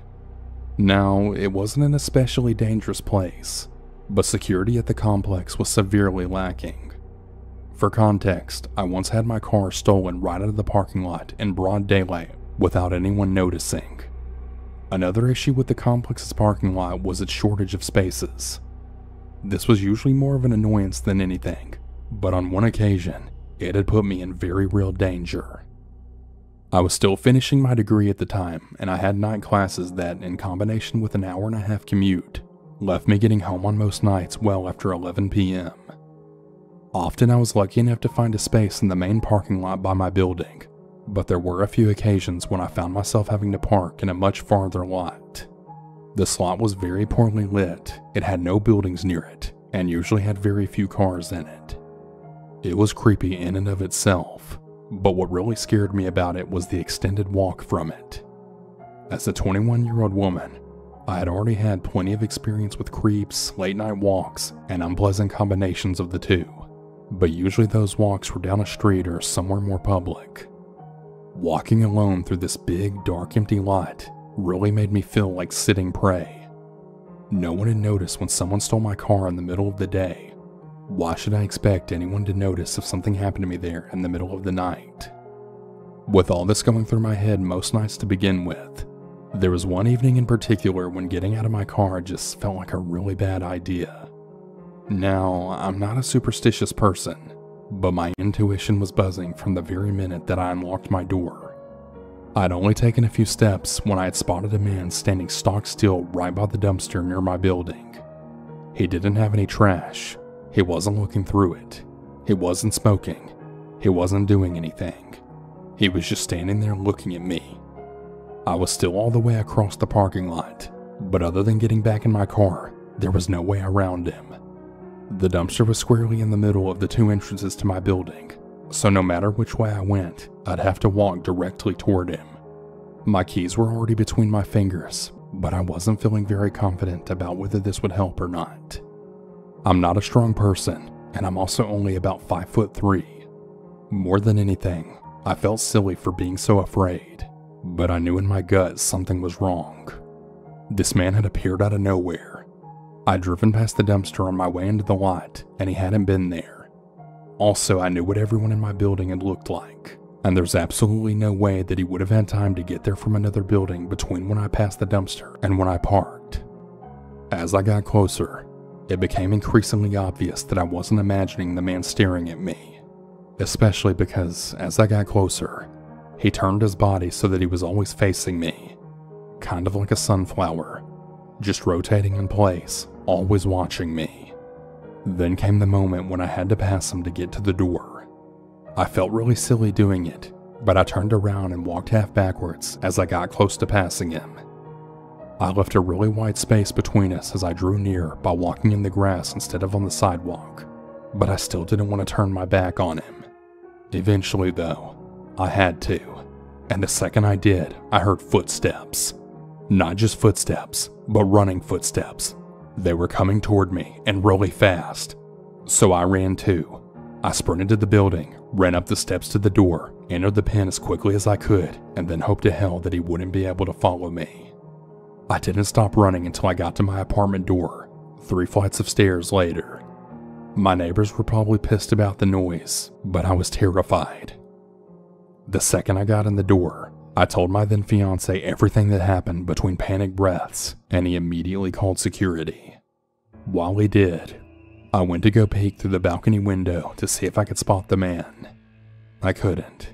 He was nowhere to be seen. When security finally arrived, they reported the same. No one was around. I still have no idea what the man was doing there before I got there or where he came from, and I've moved across town since then. But to that really creepy guy from my apartment parking lot, I really hope to never encounter you ever again.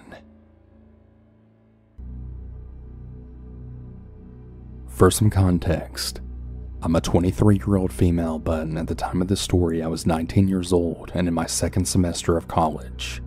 The college that I went to was in Monterey Bay, California. It was a big campus, but most of the students were all spread out throughout the buildings. At the time, I lived on campus in the dorms that were located in the middle of campus where all the freshmen lived. I had just finished my anthropology class with my friend and we were walking back to our dorms. She lived in the hall right across from mine. They were separated by 2 doors and stairs on the 3rd floor, so eventually we would split off. Each door can only be unlocked with the student ID of those who live in the building. This is important for later. We were approaching our building when a man had started yelling for us to stop. We waited, but we had kept an eye on him while we watched him approach. I'm a bit of an uneasy person whenever I meet new people, so I always size up people that I meet. This man was slender and short, but slightly taller than me, with dark messy brown hair and black circles under his eyes. He seemed off to me, so I remained cautious. He didn't have any books or a backpack on him, but he was holding a clipboard with a pencil. He started saying that he was approaching girls with a study he was conducting, that when someone is experiencing a loss, they can then feel better when they get the numbers of pretty women. Now, I'm a psychology major, so I kinda just laughed it off in my head. We both said sorry and no thanks, but he kept on persisting. Again we said no, but this time we actually mentioned that we both had boyfriends, so we didn't feel okay about it. I turned away a bit slower than my friend. As we began to walk away, his face turned to anger, and he actually reached to grab my friend's arm. Now the thing to know here is not only am I uneasy around strangers, but anytime I go anywhere I always have a pocket knife on me. It didn't take me very long to flick it out at the guy when I then stood in between him and my friend. The surprised look on his face told me that he didn't expect one of us to get defensive about him grabbing us, but he still just stood there watching me. I then told my friend to run to the stairs. It didn't take her long to get to the top, and she had her keycard fully ready to unlock her door. I told him if he followed either of us, I wouldn't hesitate to use my knife on him. I slowly backed away and then bolted up the stairs. He took a few steps towards the stairs, but I had my card out and I was already inside the hall before he could do anything, and so was my friend. When I finally got into my dorm room, I slid down my door and then just shook for about 15 minutes. I eventually made my way to class and I explained everything that happened to my professor. She told me to email my RA and have my friend do the same. After class was over, I went straight to my room and sent the email. My friends and I decided from that day on that we would always walk together everywhere. Nobody went anywhere alone. 2 days later, there was a school-wide email alert. The guy that had confronted us wasn't even a student at all. He had apparently been stalking girls to their dorms and then trying to get into their rooms. University police were looking for him, but to my knowledge, he was never found. I never went anywhere on campus alone without a knife, and my friend got pepper spray so that if I wasn't there, she had something to defend herself. I don't want to even imagine what would have happened if I wasn't prepared, or if either of us was alone. I just don't want to think about it. I'm 18, and I just recently moved out of my parents' house to go to an out-of-state college in California. Now, my flight flew in a few days before the school dorms actually opened, so me and a few friends thought it would be fun to rent an Airbnb until then. So we did just that. We bought the cheapest one we could find, as we were just broke college kids. On the first day when we arrived, I couldn't help but notice how sketchy the area was. You could easily tell we weren't in the best part of town, but I guess that's what we get for buying the cheapest option. It was the second night, and all my friends went to a nearby house party. Though I decided not to go, as I had a pretty bad headache and didn't feel like doing much. So I was left home alone. It was around 9 p.m., and I was just coming out of the bathroom when I heard the front gate to the yard swing open. I saw someone run past the porch window and into the backyard. From what I could see, it looked like a deranged guy hunched over wearing all black. In reaction, I ran to the window facing the backyard, but I didn't see anyone. Though I never saw the guy return, which meant he must have been somewhere in my backyard. I stood there looking out the backyard window for a good few seconds when I heard a knock on the front door. I jumped in reaction, but walked over to see a pretty normal looking dude in his 40s. I went right up to the security bars and the guy proceeded to ask me if I'd seen his son. I replied saying, "Yeah, I think so. I just saw someone go into the backyard." He responded saying his son ran away and he'd been following him trying to catch up to him. It struck me as weird though, as the first guy didn't look much younger than the second. I thought there was no chance he was this guy's son. The guy walked off towards the backyard before I could question it though. I waited by the front door for a bit, until I saw both of the guys fidgeting with the door in the back. I went up to ask what they were doing, and they stopped for a second, and just replied with, "Hey man, my son really has to use the bathroom. Could you unlock this door and let us in?"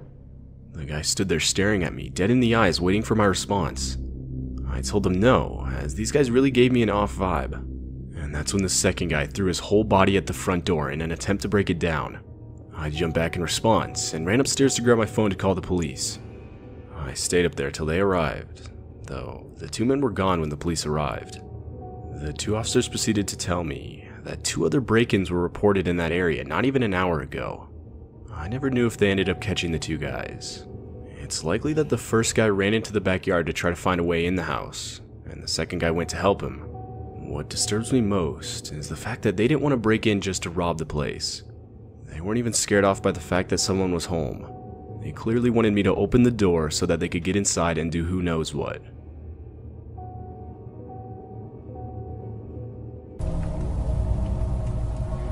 In my freshman year of high school, during the first semester, I had a civics class as my last class of the day. The school that I went to was pretty average size, I would say. I remember the class that I was in had about 20 kids in it. It was a couple of months into the school year at this point, and on this Thursday afternoon, we were all just listening to the teacher go through some announcements, when suddenly the phone in the classroom rang. The teacher, Mrs. Lindstrom, walked over and answered it. Then she hung up and told us all that the school was going under a lockdown. She seemed pretty serious and told us that this was not a drill. She locked her classroom door and then turned out the lights and instructed us to the back end of the classroom. We all got up from our desks and went to the back. There was a lot of whispering going on, but nobody seemed to know why we were under a lockdown. The longer we all sat back there, the more concerned everyone seemed to get, which made me start to worry. I started thinking of all the possibilities of what could be going on. It got really quiet after a while, and at one point we heard footsteps going down the hallway, but we didn't know whose they were. The lockdown went on for probably 30 more minutes before there was another call to the classroom announcing that the lockdown had been ended. We returned to class for the final 15 minutes or so, but the only thing on my mind was what could have caused it. School was dismissed after that, and I left school to get on my bus. When I got outside the school, I noticed several police cars with flashing lights. Everyone was talking about the lockdown, and I heard several rumors about what it was, but it wasn't until later that night where I got the real answer.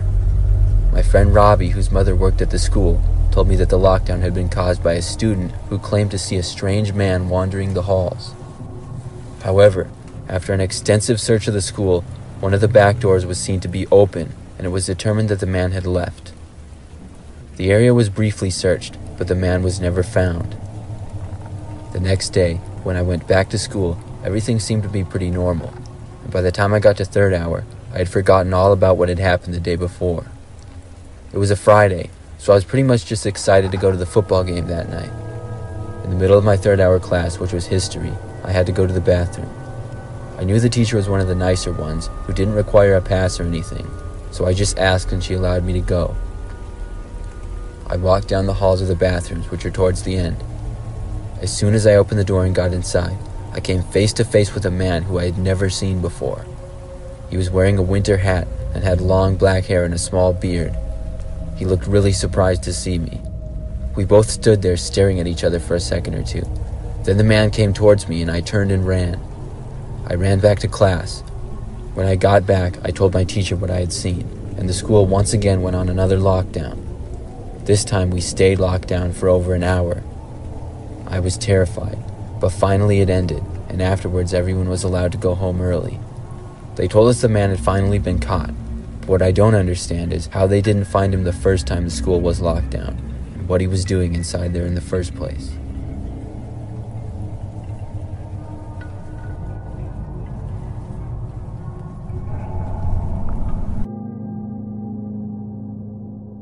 I went to high school with a guy, Bob. Bob and I were never close, but we sometimes hung out in the same circle. He was in band and I was in drama. Bob was always a little off. I think he may have had a learning disability, and maybe that resulted in him being socially awkward. Anyway, by sophomore year, he was dating a friend of mine, so I saw more of him. By junior year, he dropped out and tried to get his GED. That was the last I heard of Bob, for a while at least. Fast forward to the summer 2 years after graduating. Bob calls me up out of the blue and asks me to go camping with him and a friend of his that I don't know. He says that he knows a spot that is totally secluded and that we would be hiking 5 miles a day. He really tries to sell me on this. He insists that it'll be awesome and fun and that we'll bond. As I listen to him, something from the pit of my stomach says, no, don't do this. Never being especially close to him and not having seen him for 2 years, I thought that it was weird for Bob to call me up, and I declined his offer. The following November, Bob is on the news because he had killed his partner. He worked for an armored van service and stolen the money in the armored van. There were news updates about him fleeing out of the state. He was finally caught on a routine traffic stop, I believe. Anyway, when his case went to trial, his journal was entered into evidence.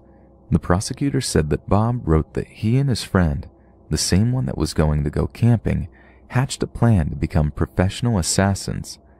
I believe that the camping trip he invited me on was all a ruse so that he could get me in a secluded place so that he and his friend could practice how to murder someone, namely me. This past Christmas was me and my girlfriend's 3-year anniversary. We don't typically do much, so this year we decided to make it special by planning a romantic getaway. At the time, the two of us were living in Wyoming, and we rented a cabin in the snowy mountains for the weekend. We found the cabin on Airbnb with a hot tub, and we were instantly sold. The cabin was in the middle of pretty much nowhere. The nearest other house was a half-mile away. To get to it, you had to drive down a small removed private road. We got to the cabin, and we both looked at each other, not thinking it was going to be that desolate. But we quickly brushed it off, as the cabin was amazing. We went inside, and there was a booklet with all the cabin's info outlined. The book said that during the snowy season to not be surprised if their contracted snowplowers showed up to clear off the driveway. Alright, well that was fine, we both thought. We unpacked, and quickly realized there was no service on either of our phones. though the booklet in the cabin told us that there was a landline if we needed anything. We spent the first night by the fire playing board games and drinking wine. It was honestly really nice. The weekend was exactly what we needed. Now, at this point, it was only 6 p.m. We planned to spend the next night in town, and this night, I booked us a reservation for a nice dinner. We were gone for quite a while, not returning till about 10. Dinner was great, and we were excited to head back to the cabin for some champagne and hot tubbing to end off the night. Now, something that should be mentioned is it had been snowing all day. As we were driving back, we both took notice to how much more snow had piled up outside. We drove down the private road and got to the driveway, though I stopped the car in front of the house with my headlights shining. My girlfriend looked at me confused. There were clearly fresh tire tracks on the driveway, and I asked her if she saw them too. We both knew this couldn't have been us, as we hadn't even driven on the driveway itself, just the nearby street. Immediately though, we remembered the snowplowers that could have stopped by, but the issue was, we saw the tire tracks because of the snow, and who plows the snow in the pitch black dark? We also knew that once we were at the cabin, we had no cell service on our phones. We both agreed to head back into town and message our Airbnb host, and ask him if one of his friends had stopped by the cabin. We got into town and sent over a text.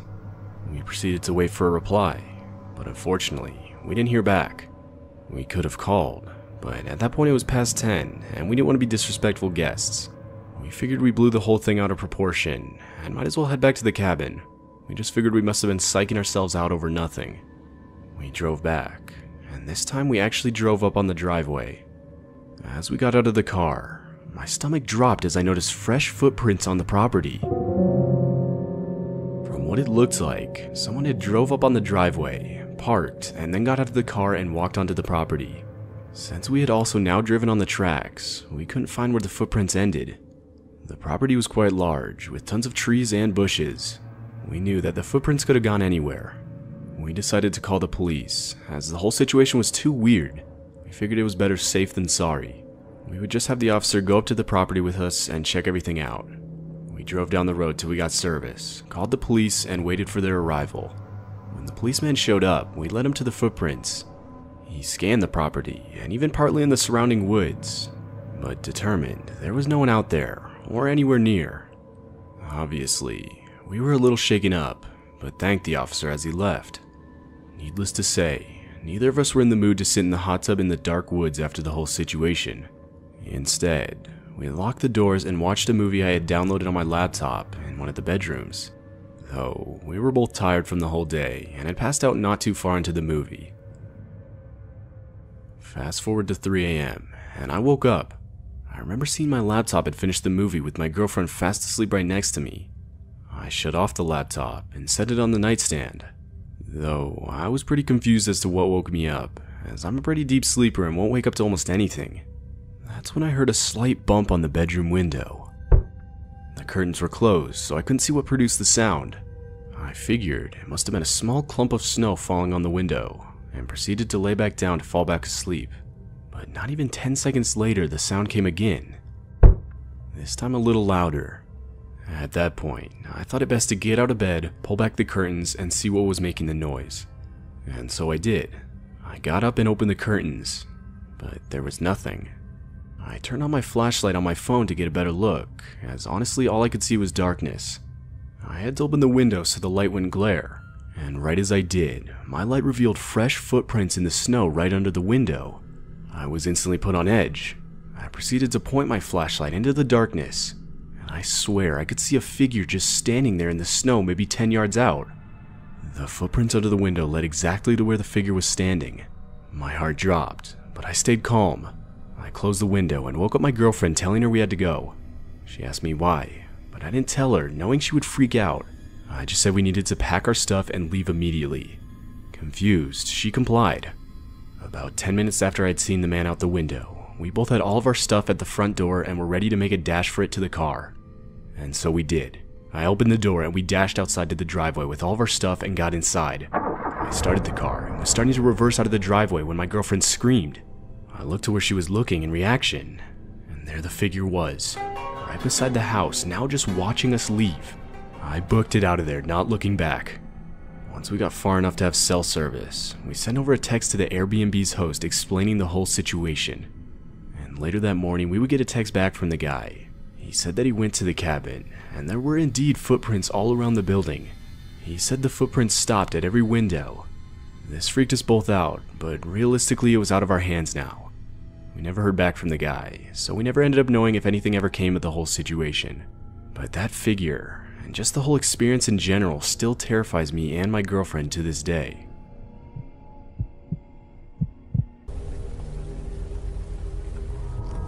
This story happened my senior year of high school, which was about 5 years ago now. That year, they added this new room at the back part of the school. I can't remember the exact name they used for the room, but it was basically just an area with several computers and tables, and it was used for giving students extra help with school or making up tests and things like that. It had been made out of an old abandoned classroom that wasn't used for several years. At this time, I had been out of school for 2 days with an ear infection, and in that time, I missed a math test. When I returned to the math teacher, he allowed me to make up the test during study hall, so I went to that new room to take it. The teacher, Mr. Marcus, didn't want to have to go to the room and watch me take the test, so he let me go by myself and said he trusted me not to cheat. I walked all the way over to the room, which was pretty much on the complete opposite end of the school, and once I got to the room, I sat down and began the test. It wasn't too long of a test, but it was a really important one. Right when I got to the third question, the telephone in the room started ringing. I didn't want to get up and answer it, but I figured it was probably Mr. Marcus. I walked over and picked it up. When I did, I was told we were under a lockdown and there was a suspicious person in the building. I was scared being all by myself back in this room with nobody else there, and there wasn't even a classroom next to me I could go to, because this classroom was between 2 locker rooms for the gym, which was also nearby. I did what I was instructed to do and shut the door. As I did, I decided to take a quick look out into the hallway. It was completely empty and quiet as well. I went back in and decided to turn off the lights. I went out of sight of the door and went towards the back. Then I took out my phone and used the screen to give me some light to try to do more questions of the test. However, I couldn't really focus with us being in a lockdown. Suddenly, I heard the door to the room that I was in open. It was at that moment that I remembered I hadn't locked the door. Quickly, I ducked down underneath the table that I was at.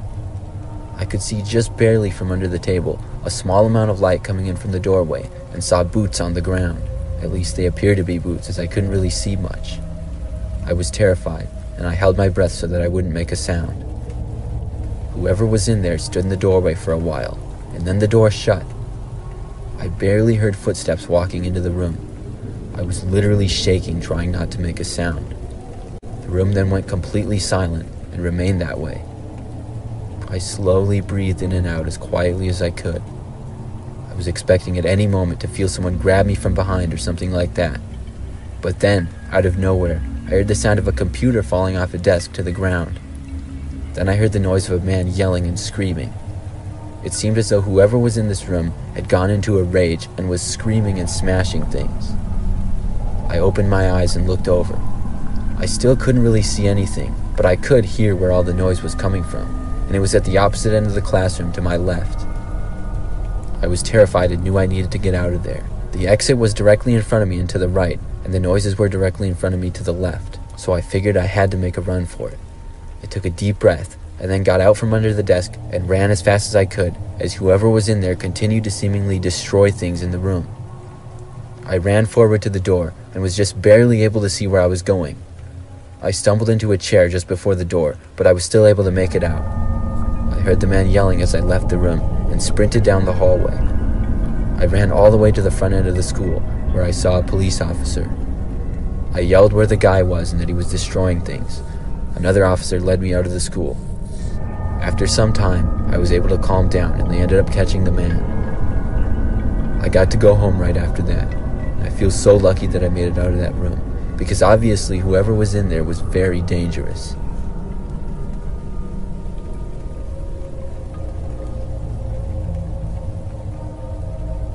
Closing Shift at Subway. Submitted by Donutio.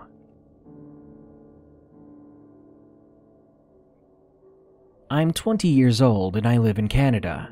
This story took place during the 2016 clown craze in October, about 10 to 20 minutes before my Subway store was going to close. To make things a little easier to understand, I've got to give a brief explanation of the layout of our store. So there's the front door that customers walk through, which is completely made of glass. Then there's the windows to the left, if you're standing behind the counter facing the front.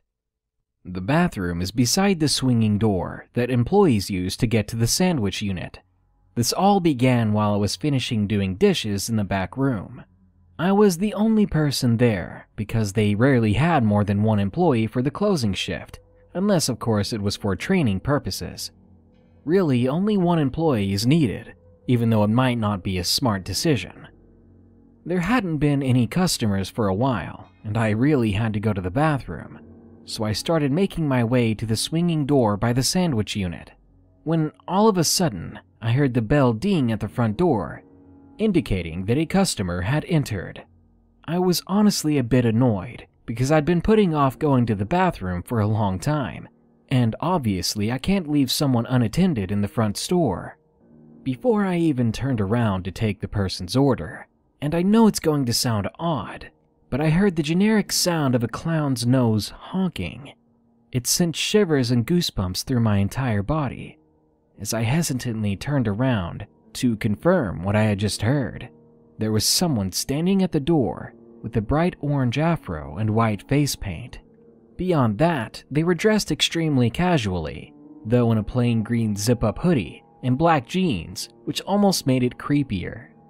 They stared at me and smiled from ear to ear.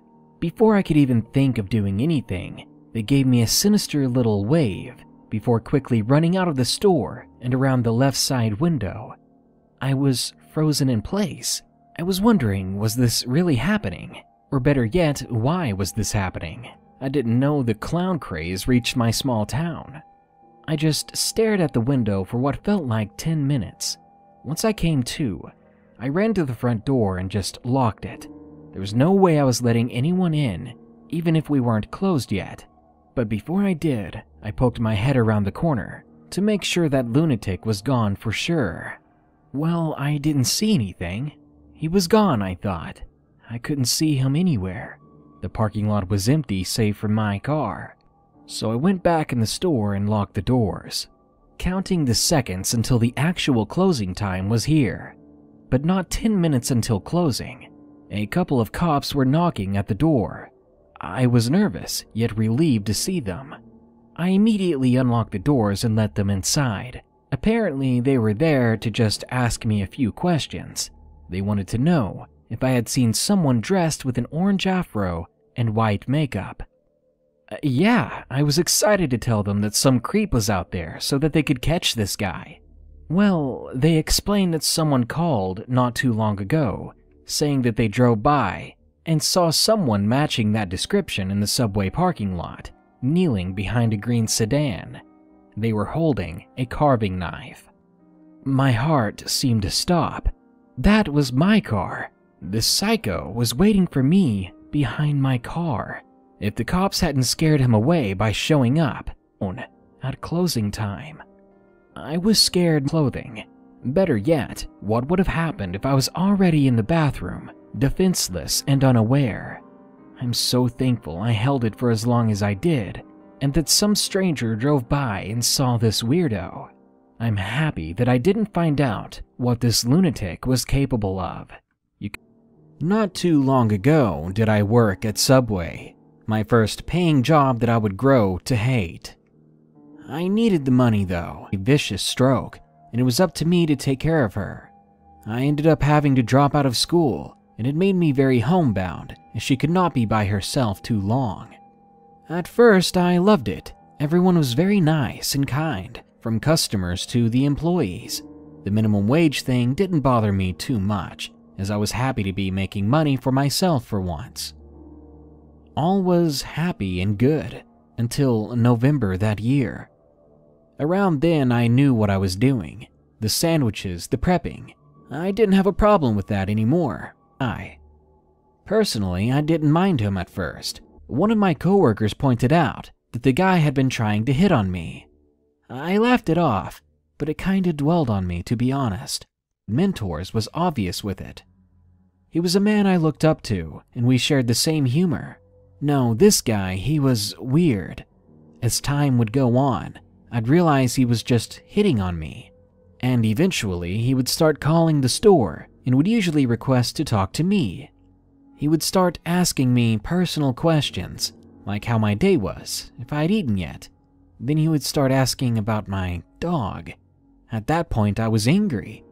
Because how in the world did this stranger know about my dog? When he said that, I kind of broke. I told him to F off, and I told my manager what was up.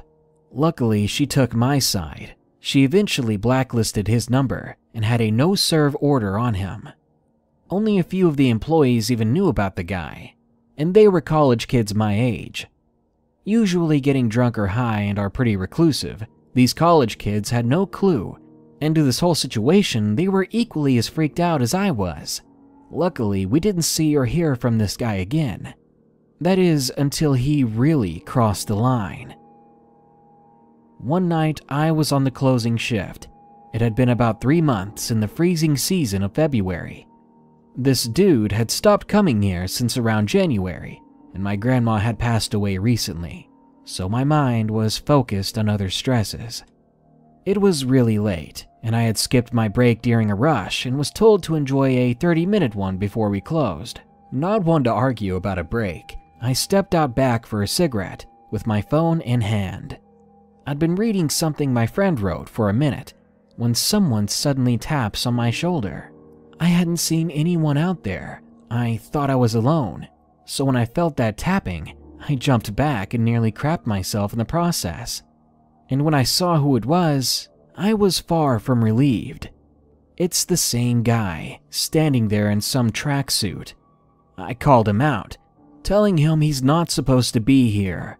He laughed this condescending laugh for a second, then asked me about my nieces. Now I live with my brother and sister, and I'm a very active uncle in their lives. They often see me as their older brother at times. When he mentioned them, my blood began to boil. He then asked me simply to hand over my phone and wallet. I refused, and more so, I told him to remove himself from the premises before I did it for him. Just then, the guy reaches into his track pants and pulls out a freaking crowbar. What went through my mind at first was to allow him to get the first hit, so I could hopefully dodge it or grab the weapon. But all in all, I wish he just wasn't there. Before this guy could make another move or attack me, whatever he was going to do, I noticed that my brother was sitting outside of his car. Now, my brother is no army guy or cop. He is a hard-working man and a determined hiker, and wherever he goes, he carries his 5.5-foot walking stick with him. He's kind of self-trained for self-defense. I mean, all you gotta do is whack him hard with the walking stick, right? Well, I stepped out slowly onto the parking lot with my hands up, and this guy was not far behind me. I looked towards my brother with an expression of distress, and that's when he noticed the guy. Getting out of his car, my brother grabs his stick, yelling while also beating it on the building wall, grabbing the man's attention. I honestly didn't know what he was going to do when he saw that. Would he realize that a crowbar might beat some walking stick and escalate things? Or would he simply give up? Well, when he saw my brother, he turned tail and ran away. And I let out a sigh of relief. Honestly, I didn't know what that guy was going to do. When we went back inside, I told my boss what happened, but she didn't seem to take it too seriously. Or so I thought. Because about a week later, some of our usual boys in blue came in.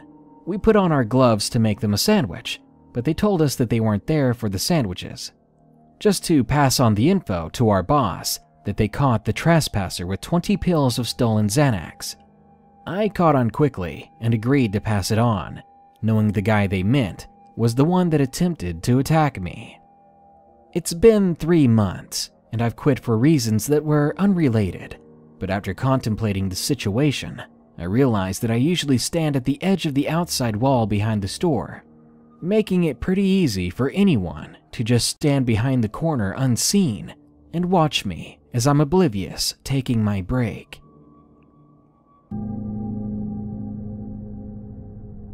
In October of 2017, the 36-year-old Australian Ramesh Januzzi was going through a rather rough time in his life. He had been working as a bricklayer in recent years, but a long drawn-out struggle with illegal substances had resulted in Ramesh's lifestyle and health deteriorating rapidly. Drastic measures were needed and fast, but to his credit, Ramesh had the presence of mind to understand that he needed to break from his old life entirely. And so, Ramesh downloaded the Airbnb app and started browsing affordable, rentable properties around his home city of Melbourne.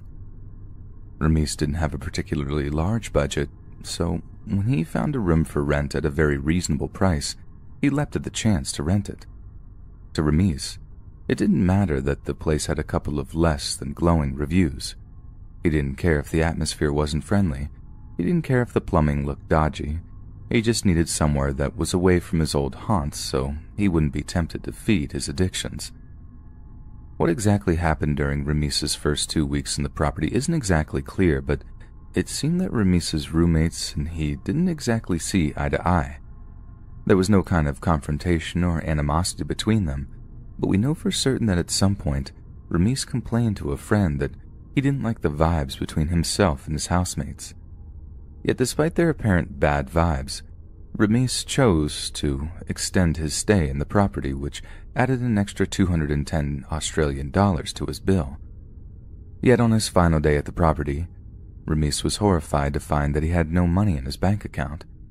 It was later claimed that this was because his employer had forgotten or neglected to pay him, but regardless of the reason, Ramesh had to face the music and tell the landlord that he didn't have the money to pay him. The landlord, a man named Jason Colton, was no fan of Ramesh. He was apparently extremely suspicious of his demeanor and had long suspected that he would be unable to pay the extra money to stay in the property's spare room. Yet there's no way that Ramesh could possibly have suspected the extreme nature of Jason's reaction. He figured they'd be able to work something out, delay payment by a couple of days until Ramesh could get in touch with his employer.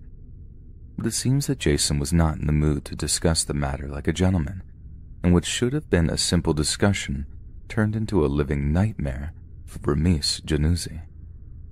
Just as Ramesh was planning on talking to the landlord about his current financial situation, Jordan and the two other young men who lived at the property burst into his room to confront him.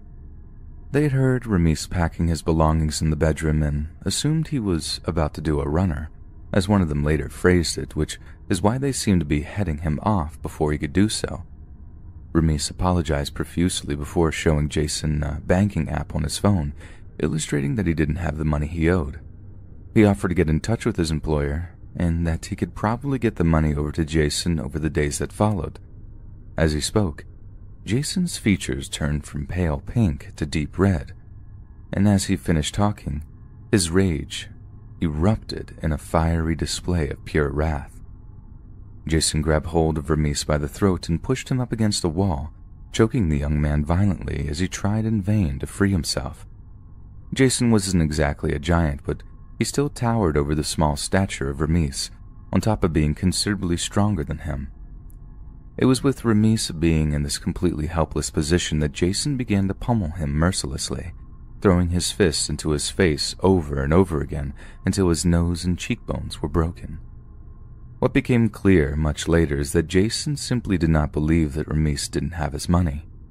The landlord had gotten it into his head somehow that Ramesh was trying to somehow get one over on him by showing him an empty bank account, when really he had the money stashed somewhere else.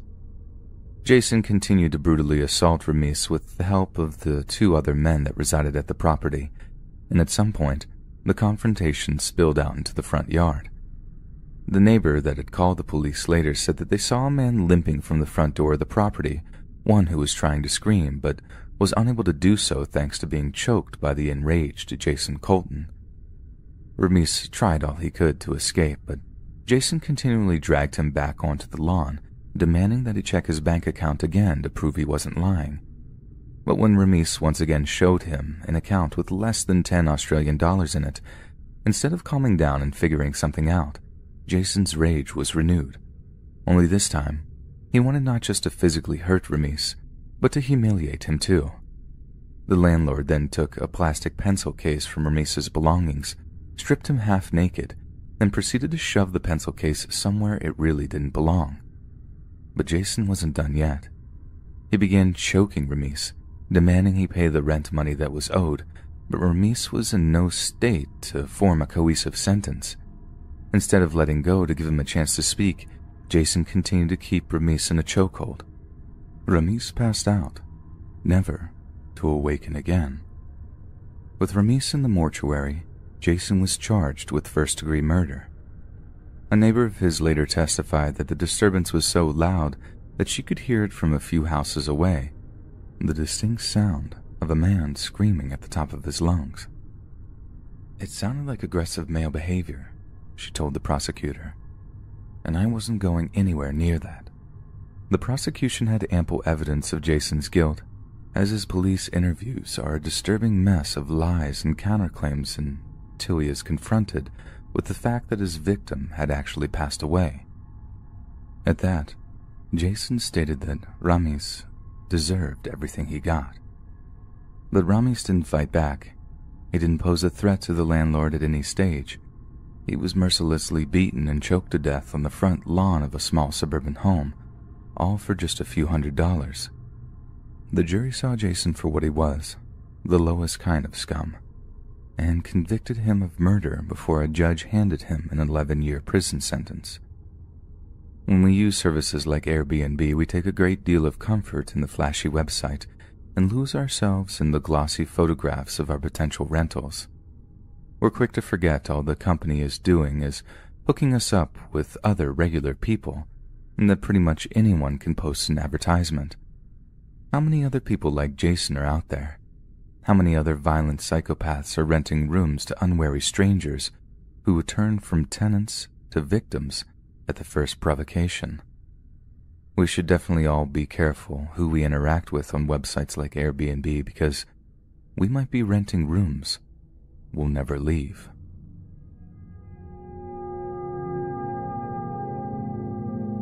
To start, both my parents and I have grown up in a small southeastern town in Kentucky. The landscape is quite rural, and the actual city seat only has one stoplight in it, even in 2019. For the most part, the area is peaceful, and it feels as if everyone knows each other. While this story doesn't involve the paranormal, it is extremely terrifying. A real-life nightmare, if you will. The story begins on September 18th, 1989 in the county's only high school. Both of my parents were teachers at this said school. My mother happened to be in her planning period and was sitting in her teacher's lounge with a few other personnel. Their planning was cut short when a fellow female teacher ran screaming immediately into the teacher's round, stating, "He's got a gun! He's got a gun!" Understandably, the teacher was too distressed to explain in detail and immediately ran screaming out of the lounge. Everyone immediately scrambled to escape or hide from the gunmen. My mother, a fellow teacher and teacher's aide, ran into a small closet and attempted to hide. The closet was tiny, and along with 3 small women currently occupying it, was also home to a fold-away bed. No matter how hard they tried to close the door, the bed kept getting in the way. They were afraid to open the door and shove the bed out, as it would be a dead giveaway that someone was in the closet. After the initial shock, things began to quiet down in the school. They could hear a few shots fired, but had no idea how close the gunfire was in proximity to them. They literally crammed like sardines in a hot closet, unsure when or if the shooter would come for them. Though they tried to remain silent, my mother did make a plea for their salvation, as it was almost certain they wouldn't make it out of the school alive. The time ticked away slowly, and after an hour of being in the closet, they began to hear footsteps. The footsteps were slowly coming down the hallway toward the room they were in. Soft sounds clicking as if someone was searching around the hallway. As they came closer, the footsteps stopped in the doorway of the teacher's lounge. It was almost as if they could feel a pair of eyes searching the room from top to bottom, looking for any sign of life. My mom and the other woman had their hands on the doorknob trying to keep it closed as much as possible. They were almost certain this was the end. Suddenly they heard the person walk away and enter a nearby bathroom. My father also had a free first block, so he was seated at his desk trying to catch up on grading student assignments. Suddenly he heard a loud noise which he said sounded like a large table falling over. He wondered at what the sound might be, but figured it was simply a table that had gotten knocked over or someone had dropped several textbooks. Unlike the teacher's lounge, my father's classroom was located upstairs in a smaller portion of the school. While he continued grading papers, he began to hear someone running down the hallway. It was a teacher that seemed to be searching through the classrooms. He stopped in the doorway and said, "One of the kids brought a gun and has taken hostages.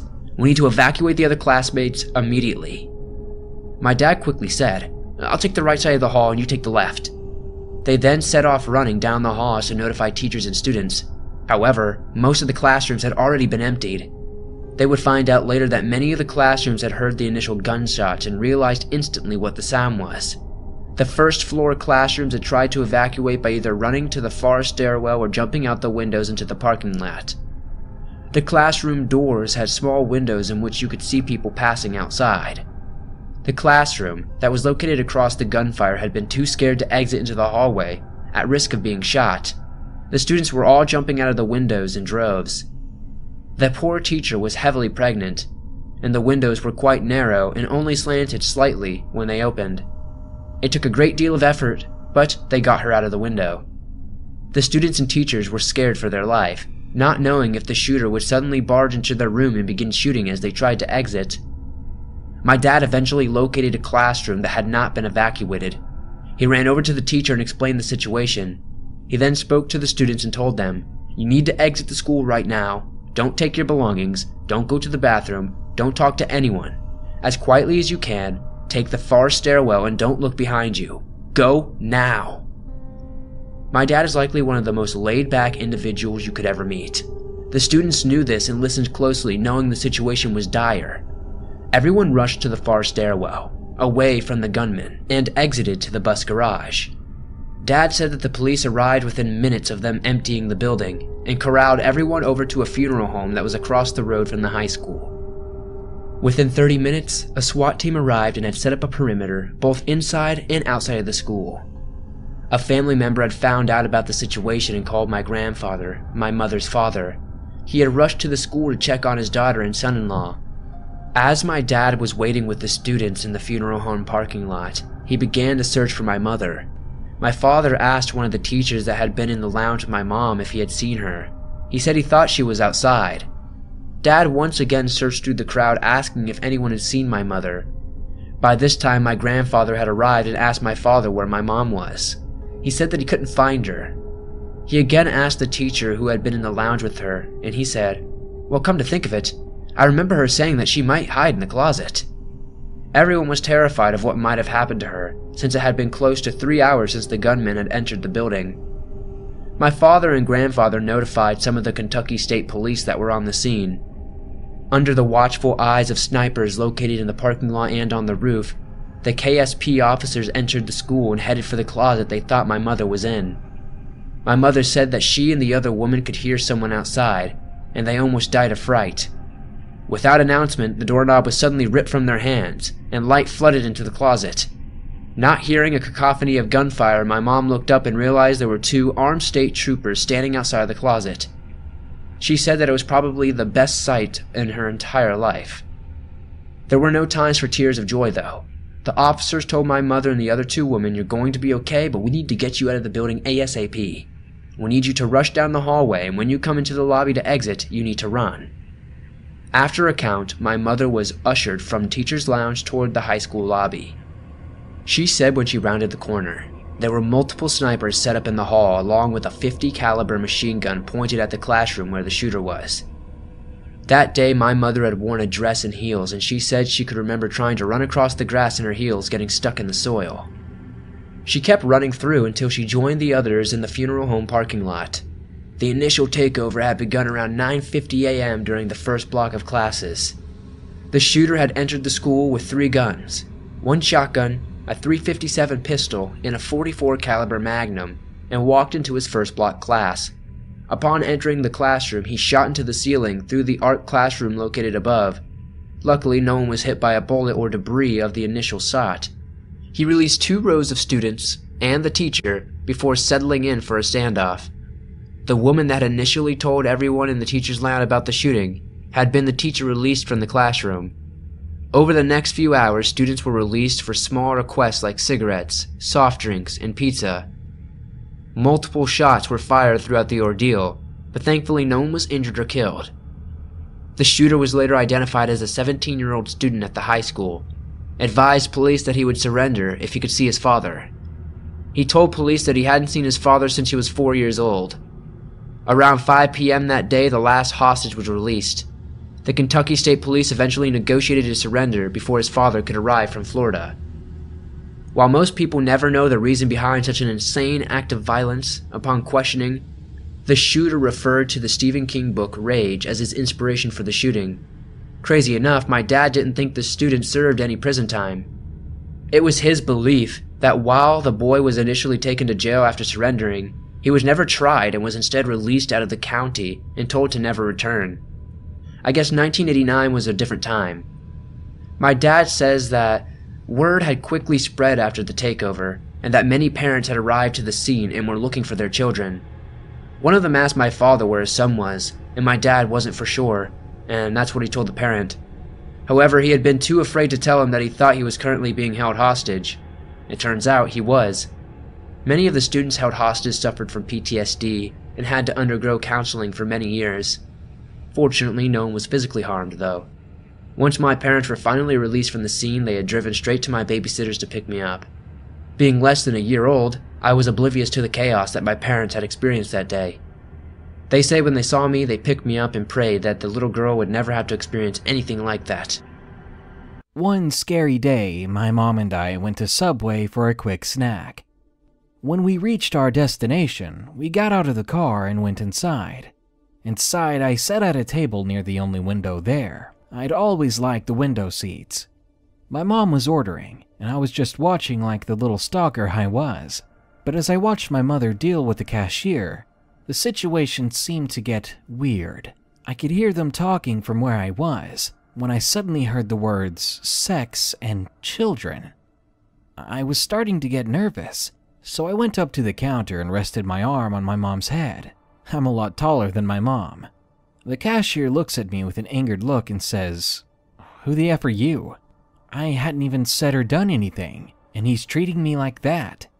I'd gone to anger classes before, and I did pretty well. But even still, it took everything I had just to say, "I'm her son." Why? I wanted to say so much more to someone that rude. The cashier was wide-eyed. "He's your son?" My mother said yes. Then the cashier pretended that nothing happened, even though I wanted to snap his freaking neck. My mom saw my anger and said to calm down. I just didn't know why this guy was being so disrespectful. The cashier is staring at something under the table, and I look suspiciously at him and look over the table. The cashier noticed me looking at him, so he lifted his head up fast, like he was looking at something in secret. I was still trying very much to fight the anger from this rude person. I don't know what he and my mom had been talking about, but he still had no reason to treat us like he did. Suddenly, and I still have no idea what set this guy off, maybe he was crazy, he pulls out a pistol that he had apparently taped under the counter, and he began to point it at the two of us. And when he did, I let anger take over me, and I jumped over the counter and began fighting with this guy. I felt like if I didn't, someone was going to get hurt, and I wasn't going to give up until that gun was out of his hand. Taking quick glances to check on my mother, she seemed extremely surprised, and she was still like a statue. As I'm struggling with the cashier, he whips the arm holding the gun toward my head, and I flinch and feel something smash into me. It hurts, but I don't stop fighting with this man. My mom at this point was running out of the store, and before I knew it, I feel another crushing thud against the back of my head, and then everything slowly got dark. I came to in a hospital bed. Confused, I got up. but at that moment, the only thing I felt was pain. I dropped myself back onto the bed. A doctor walked in and said that I had a concussion. He told me not to worry, that I'd be fine within about a month. All I have to say is that I'm glad I didn't get shot. We are, along with several others, pressing charges against this freak. Apparently, the guy just snapped, and no one knew he had been hiding a weapon in the store.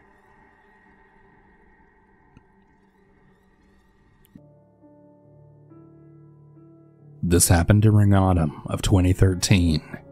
I was working as a delivery boy for a pizza place. I lived in southern Ontario, in a fairly modestly sized city. I was doing what was possibly the longest drive that I'd ever taken for a delivery. It was in the middle of a forested area, about 25 minutes away from the place I worked at. The place that I worked for is on the outskirts of the city, so it wasn't really unusual for us to get rural deliveries. When I finally pulled up to the address in question, it was an old, disheveled, dilapidated house, totally surrounded by forest. I called on my boss and I asked him twice just to make sure this is the correct address. I could tell he was in a crappy mood, so I didn't want to bother him any further. I just took a deep breath and then walked to the front door of the house. There was no doorbell, so I decided to knock loudly just to make sure that the residents heard me. No response. I waited for about a minute before knocking again, saying that I was the pizza guy. Still no response. As I began to turn around to get back to my car, I saw a pair of eyes from an open window, staring intently and directly at me. After about 5 seconds of that person staring at me so eerily, I just dropped the pizza and ran back to my car. The damn thing wouldn't turn on until I turned my keys for the 3rd time. I didn't get too far away from the house when the car then began jolting. Then an awful screeching sound started, forcing me to stop the car. When I got out and looked at my tires, my blood froze. Just what I had feared. All 4 of the tires were slashed. I thought to myself, who the fuck did this? I mean, I saw that person in the window while I was at the front door.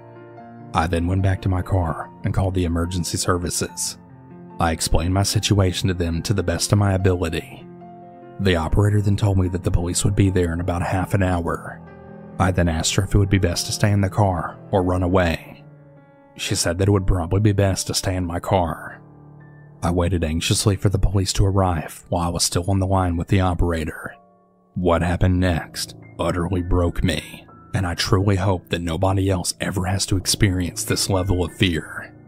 While I was examining my surroundings, I looked in the overhead mirror and I saw that same person before that was in the open window, right in the middle of the road behind my car.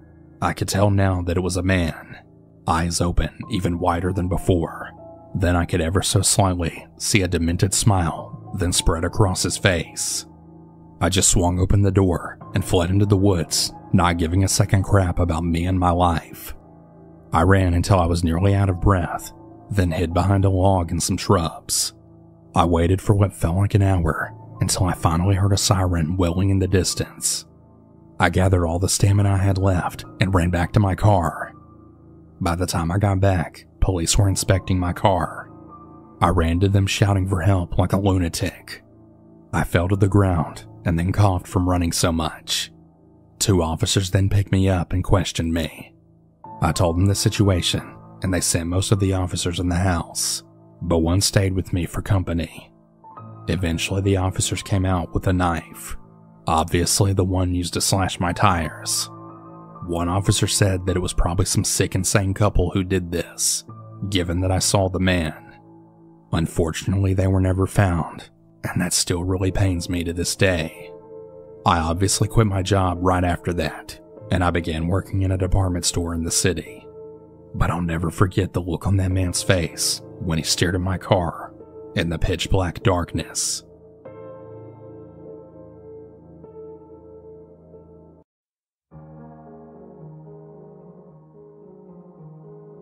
I live in a small studio apartment.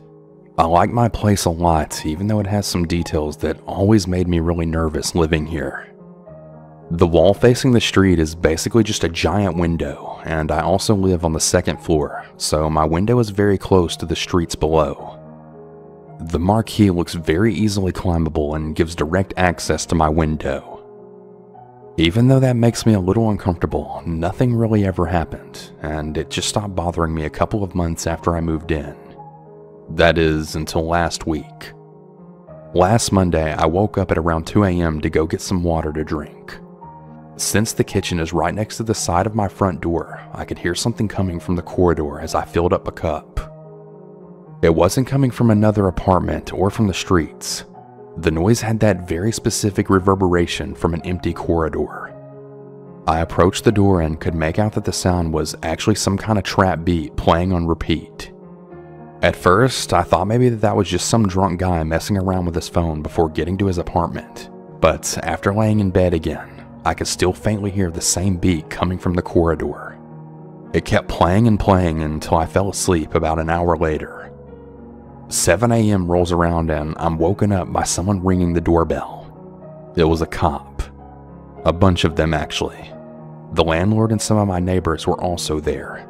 Even with the place really crowded, it was really hard to miss the trail of blood that went from the corridor window to the far end of the wall. The cops said that someone was leaving for work early in the morning when they came across the blood smears and then immediately called the police. He questioned me and the neighbors. The place was scrubbed and we went on with our lives, but I couldn't stop thinking about it. Every single day I always come home and walk over where the blood was, and I always wonder what the heck happened in the corridor that night. Now, I was a little bit uncomfortable living here before, but now I'm definitely really spooked out. I wonder if I'll ever figure out what happened.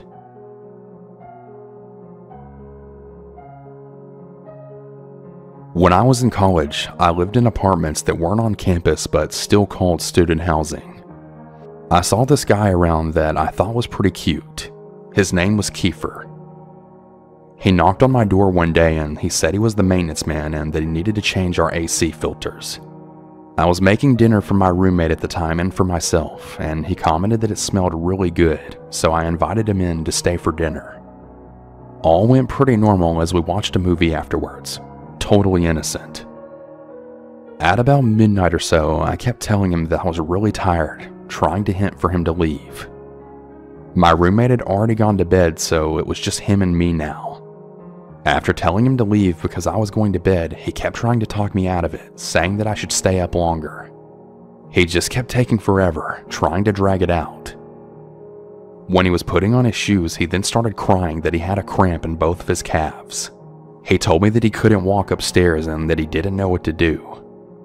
I really wanted to go knock on his door to have his roommate come and get him, but I'm in a wheelchair and I couldn't go upstairs. We had an extra bedroom in our apartment that only had a bed in it and nothing else. He continued asking if he could sleep in the room and I kept telling him no. We argued for like 10 minutes about allowing him to sleep in the extra bedroom. I was so freaking exhausted, I just went ahead and decided to let him. I locked my roommate's door and my door so that he at least couldn't come into our rooms. When I woke up the next morning, luckily he was gone and nothing was stolen. I honestly should have reported it to the apartment complex, but I wasn't really thinking. A couple of days later, I heard someone knock on my bedroom window in the middle of the night, and I totally flipped out about it. It ended up being Kiefer, but obviously I didn't let him in. Then the next night, my roommate and I were in the living room, and then he came and knocked on our door. Ashley, my roommate, answered it, and he asked for me, and she said that I was asleep already. His response? "No, I know she's not asleep.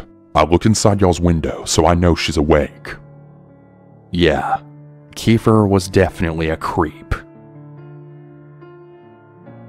Submitted by Orion.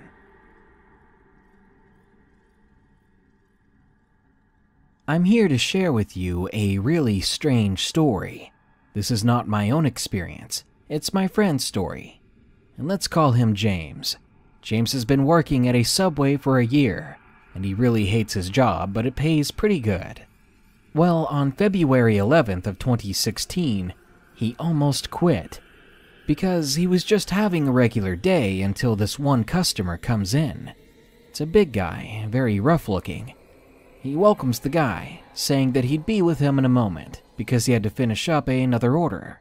Eventually, they get to his order, and James rings him up at the register. Once everything is done, he hands the guy his sandwich bag. But the guy doesn't move. He doesn't try to take the sandwich. He tries to get the man's attention. Maybe he just zoned out for a second. But the guy completely stops. He doesn't blink. He's just staring straight ahead into nothingness. James was wondering what happened, because it looked like the guy glitched, as if he was an android that stopped working. James even clapped his hands in front of the man to see if he would blink, but he didn't. He didn't react to anything. Freaking out, James runs to his manager to see what needed to be done. Maybe this guy had a health condition. Maybe they needed to call an ambulance. For all James knew, he was having a strange seizure or something. But as he and the manager approach the front of the store, the man isn't there, and the sandwich bag is still on the counter. The manager is annoyed, thinking that James made this up to freak him out. But James is serious, so he talks the manager into showing him the tapes to prove his point about how weird this guy was. They go together since the store was closed to check the security footage. And get this, the guy never shows up on the tapes. James was dumbfounded when he saw it, because there was James making the sandwich for no one. Now, my friend may be a stoner every other weekend when he can, but he's definitely never been known to hallucinate. He still doesn't know what happened that day. In high school, when I was a junior, I took a psychology class. It was my second period of the day. I liked the class, and one of the best things about it was that we were able to take open book tests. The teacher was really chill and let us work together on stuff, including the tests. We also had an option to take the tests in study rooms, which I always did, because it was much more quiet and I just felt more comfortable in there. I was the only person in the class who did this though, because you needed a pass and the study rooms were all the way in the basement of the school. I guess most students just found that a hassle and would rather work with each other as well. Anyways, one particular Friday, when we had a test to take, I did the usual thing, which was to get the test from the teacher and then go down to the study room. It took me about 5 minutes to get down there. There wasn't a whole lot at all on that level of the school. Pretty much just the study rooms and then a couple of storage rooms and some old classrooms that weren't used. I got into one of the rooms and turned on the light. The rooms had carpet floors with a table and a few chairs in each one. They also had a little window for looking out into the hallway. I began the test and searched through my psychology book for the answers. I remember I had just reached question 15 when I suddenly heard over the intercom that we were entering a lockdown. I got a little nervous, but I told myself it was probably nothing.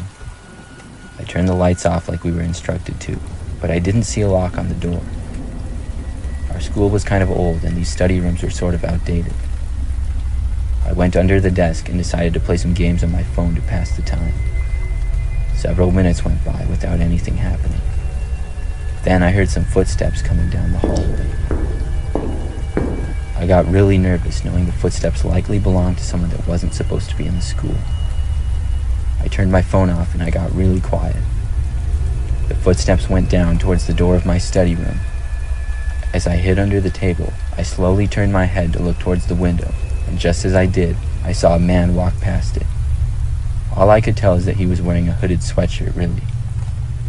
He walked past without looking in the window, but it still scared me a lot. Then I heard the door open in the room across the hall from mine, and then it shut. He must have gone in it, and at that point, I was seriously considering making a run for it. I was relatively fast, but I didn't know who this guy was. I was trying to psych myself up into running when I heard the door open once again and then shut. I buried my face into the ground and held my breath. I didn't really hear any footsteps though, so I lifted my head slightly to listen. I didn't know whether he had walked away or if he was just standing there. This made it much more risky for me to try to run away, so I decided to stay put for the time. Several minutes went by and I got more and more nervous. I decided once again I was going to try to run back upstairs, and this time I was going to actually do it. I didn't bother getting my backpack or anything, besides just my phone, wallet, and keys. I slowly crawled up the carpet to the door and then stood up, careful not to make a sound. I then placed my hands on the doorknob. The second it started to turn, I heard it creak and it sounded extremely loud. At that moment, I knew there was no turning back. I quickly left the room and then headed down the hallways. Once I saw it was clear, I started sprinting towards the stairs, which were about 50 feet away. As I was running, I looked down one hallway to my right while passing by and saw the man walking out of a room about 20 feet down the hallway. I ran even faster the rest of the ways and didn't look back. I sprinted up the stairs all the way back to my classroom. Once I got there, I pounded on the door yelling that it was me, and after about 10 seconds, I was let in. I told the teacher what had happened, and she alerted the principal. Police were able to get into the basement and locate the man, who was later found hiding in the same study room I had been in. Apparently, the man had broken into the school and beat up one of the teachers, then ran off. They had been searching the school, but hadn't made it to the basement yet. Every time I went near the basement of the school for the rest of my high school career, I would think about that day. This happened when I was in college. It was a warm Sunday evening in June, and my friend Joanne and I decided to go for a walk. We had seen a play on campus the night before, Saturday, and a friend of ours named Lee was supposed to be attending the performance that night on Sunday. Since we had already seen the production, we knew what time it was ending and we hoped to surprise Lee. But we waited and he never came out. It turned out that something had came up and he had not gone to the show after all. Disappointed, we started back home. We walked up this hill from the theater, and as we turned around the corner, we noticed a college-aged white guy in a white t-shirt and blue jeans leaning against a tree. It definitely looked suspicious because this was 10:30 at night. As we passed by that guy in the tree, the guy started following us. We sort of tensed up, not really sure what to do.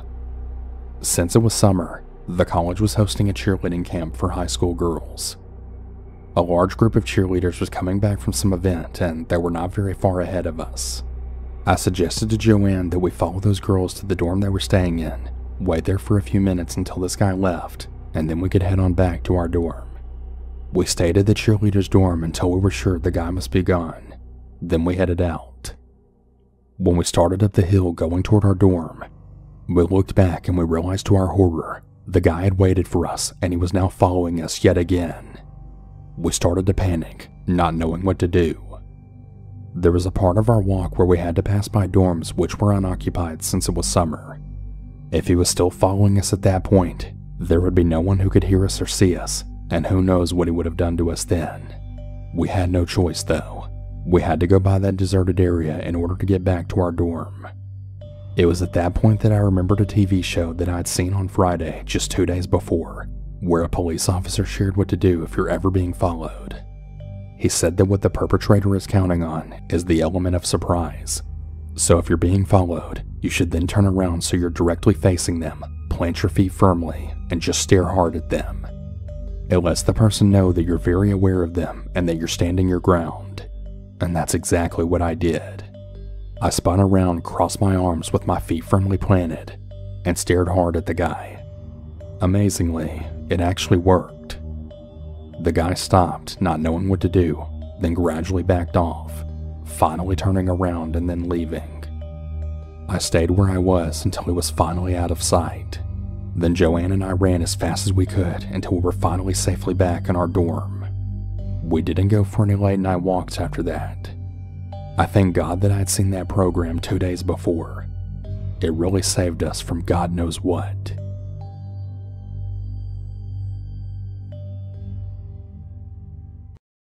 I spend my days as a humble worker at 7-Eleven. More specifically, I was a store manager and franchise owner. I was no software engineer or doctor, and while my family did have their opinions on what I did for a living, my job paid rather well.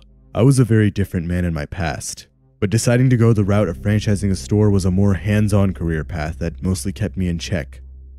It was a low-stress but high-labor job, and that was honestly perfect for me. The job was almost therapeutic to me. It gave me something to take care of, something to look forward to every day. Of course, I couldn't do this alone. Working with me in my daytime shifts were workers Molly and Adam. Molly and Adam were young. They were working there to pay off their college tuition. We all considered ourselves like a family to each other. Molly, Adam, and I grew super close to each other in our time working there. They were like the kids I never had, and this naturally made me a little protective over them. We would always encounter weird or upset customers, and it was usually me who had to stand up for them. I didn't want anything to happen to them. They were so young. Nothing bad had happened to Molly or Adam yet, and I was grateful for that. But one early morning, that changed. It was a Tuesday morning. I want to say the incident occurred around 9 a.m. The sun was out and things seemed to be going normal. This time of day was always peaceful. There was usually never any problems. Eventually, a blue sedan pulled into the parking lot. Inside of the car was a rather average-looking middle-aged man. He stepped out of the car and started filling it with gas. While the pump was going, he then proceeded to the front of the store. As per their training, Molly and Adam greeted him. The man just nodded and started walking around the aisles. He then looped back around the store, approached Molly, and started flirting with her. Molly was visibly uncomfortable, and while I wanted to go to the back of the store and do my inventory logging, I couldn't do this, not with a man hitting on Molly like that. Adam, however, told me that he could handle the man if he started acting any weirder, and naturally, I trusted him. I reluctantly stepped in the back room and started counting down and logging all the items that were there.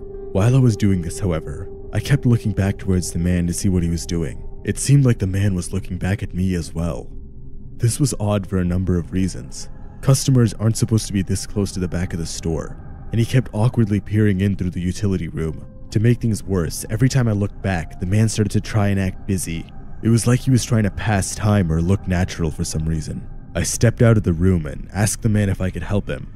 He seemed to awkwardly and rudely shun me off and keep pacing around the store pretending like he was looking for something. For some reason, I decided to ignore all these red flags and continue my work in the back. Eventually, while Molly was passing by the back room, she whispered to me that the man was making her very uncomfortable. I told her that once I finished with the shelf I was working on, I would quickly go outside and help her. I essentially told her to hang in there and wait behind Adam. It was super confusing what the man even wanted. He seemed to have stopped flirting with Molly completely and was instead focused on trying to peer through the back door for some reason. As annoying as this was, I just wanted to get through my work. I had one last crate of granola bars to log down and I didn't want this weird man to stop that. But that's when I heard a commotion coming from the main room. "Excuse me, sir, you're not allowed to be back there. What are you trying to pull off?" "Call the police, Adam," I heard Molly exclaim right after that. I quickly ran out of the storage room to see what was happening and saw the commotion. The man in the blue car was trying to pull something off. I saw Molly in shock and fear in the corner, and Adam with his fists up standing right in front of her. "Hey, what do you think you're doing?" I asked the man. Whoa, what kind of place is this? What's even back there? What are you guys hiding?" "Get out of here, the sign clearly says employees only." "You expect me to just sit here and let you get away with this? No way in hell." We were all in complete shock. Adam tried to calm the man down, however. "Sir, we don't need to get violent, okay? You can just calm down and we don't have to— I don't want to hear another word from you psychos." The man snapped back at Adam. Molly started to cry. She was ready to dart out the store. The man then started reaching for his pocket. We had no idea what he was going to pull out. I tackled the man in the back of the shop and screamed at Adam and Molly to just head away and call the police. A few more minutes of us rustling in the utility room occurred. I managed to headlock the man, but he just kept hitting me off. After a few more minutes of us rustling and fighting in the back, the cops eventually got there. But sadly, they couldn't find him on the scene. We got the man's face on security camera, and his car was still at the pumps. We had both his face and his license plate on camera. Despite all this, the police just left. They couldn't find any sign of him and they assumed that he just ran out through one of the other back doors. As the cops left, I made sure to dump the man's body right next to the first. As I mentioned before, I was a different man in my past. This job really changed me.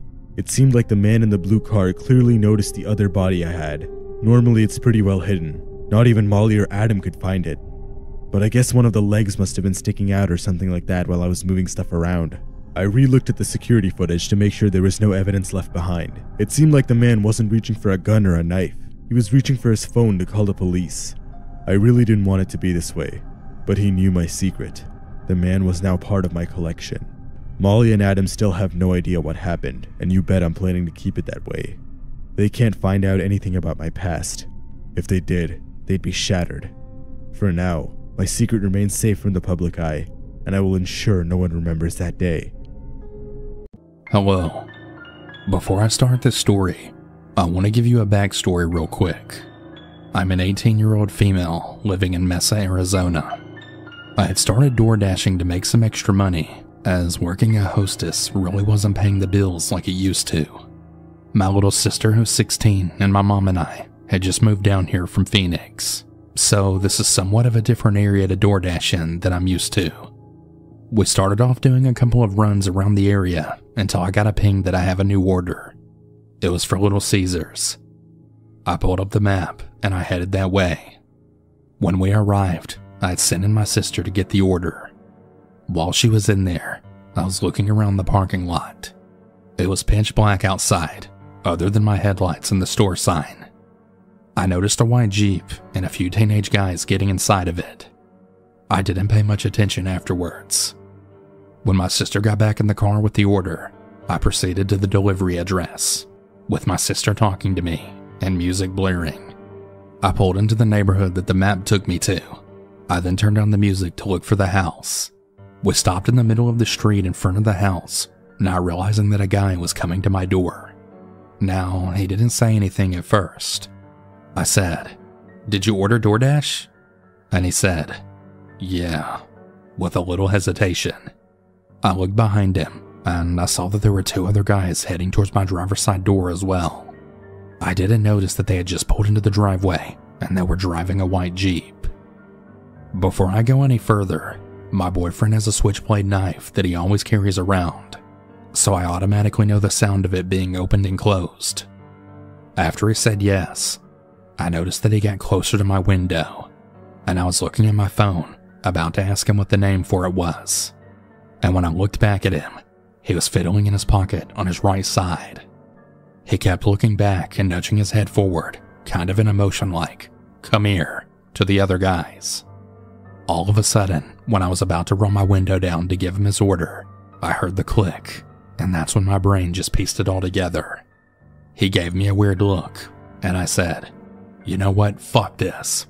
And I rolled up my window to where there was about an inch until it was closed, and then locked all the doors and took off. I didn't hear anything from them. They didn't yell out for us. I was really freaking out, and my sister didn't know why I pulled off like that. I explained to her what I heard, and then she pieced it all together as well. When I turned off their street, they then called me and said, "Yeah, this is Mario." And I said, "Yeah, are you the guy I just talked to?" And he said, "Yeah." And then I asked him why I heard a switchblade go off in his pocket, but he ignored the question. I asked him again, and it sounded like he was rushing to get into a car. I then pulled off into a curb, and I told him where he could pick up his food, and then hung up. We sat at the other end of the street for 10 minutes, and when we went back, the food was still there. We picked up the food again, and I was just going to call DoorDash and tell them what happened, and ask that they get a refund, until I saw the teenagers pass by and look straight at me and stop the car. I turned super quickly in the other direction, and I saw one of them get out of the car, then jump back in, and they then turned around and started following us. Now, I'm a crazy driver in general, but when someone's following me, my fight or flight kicked in, and I lost them pretty quickly. I called DoorDash and explained to them what happened and made a report. I don't know what those teenagers were up to, but as a female out at night with her little sister, I was terrified. Not just for me, but for my sister. Some of you may think that I was being overdramatic, and maybe they did just want their food, but if you were in my situation, what else could you really do? It was my safety and my sister's. I called up my boyfriend and told him everything that happened, and I couldn't stop shaking for the rest of the drive home.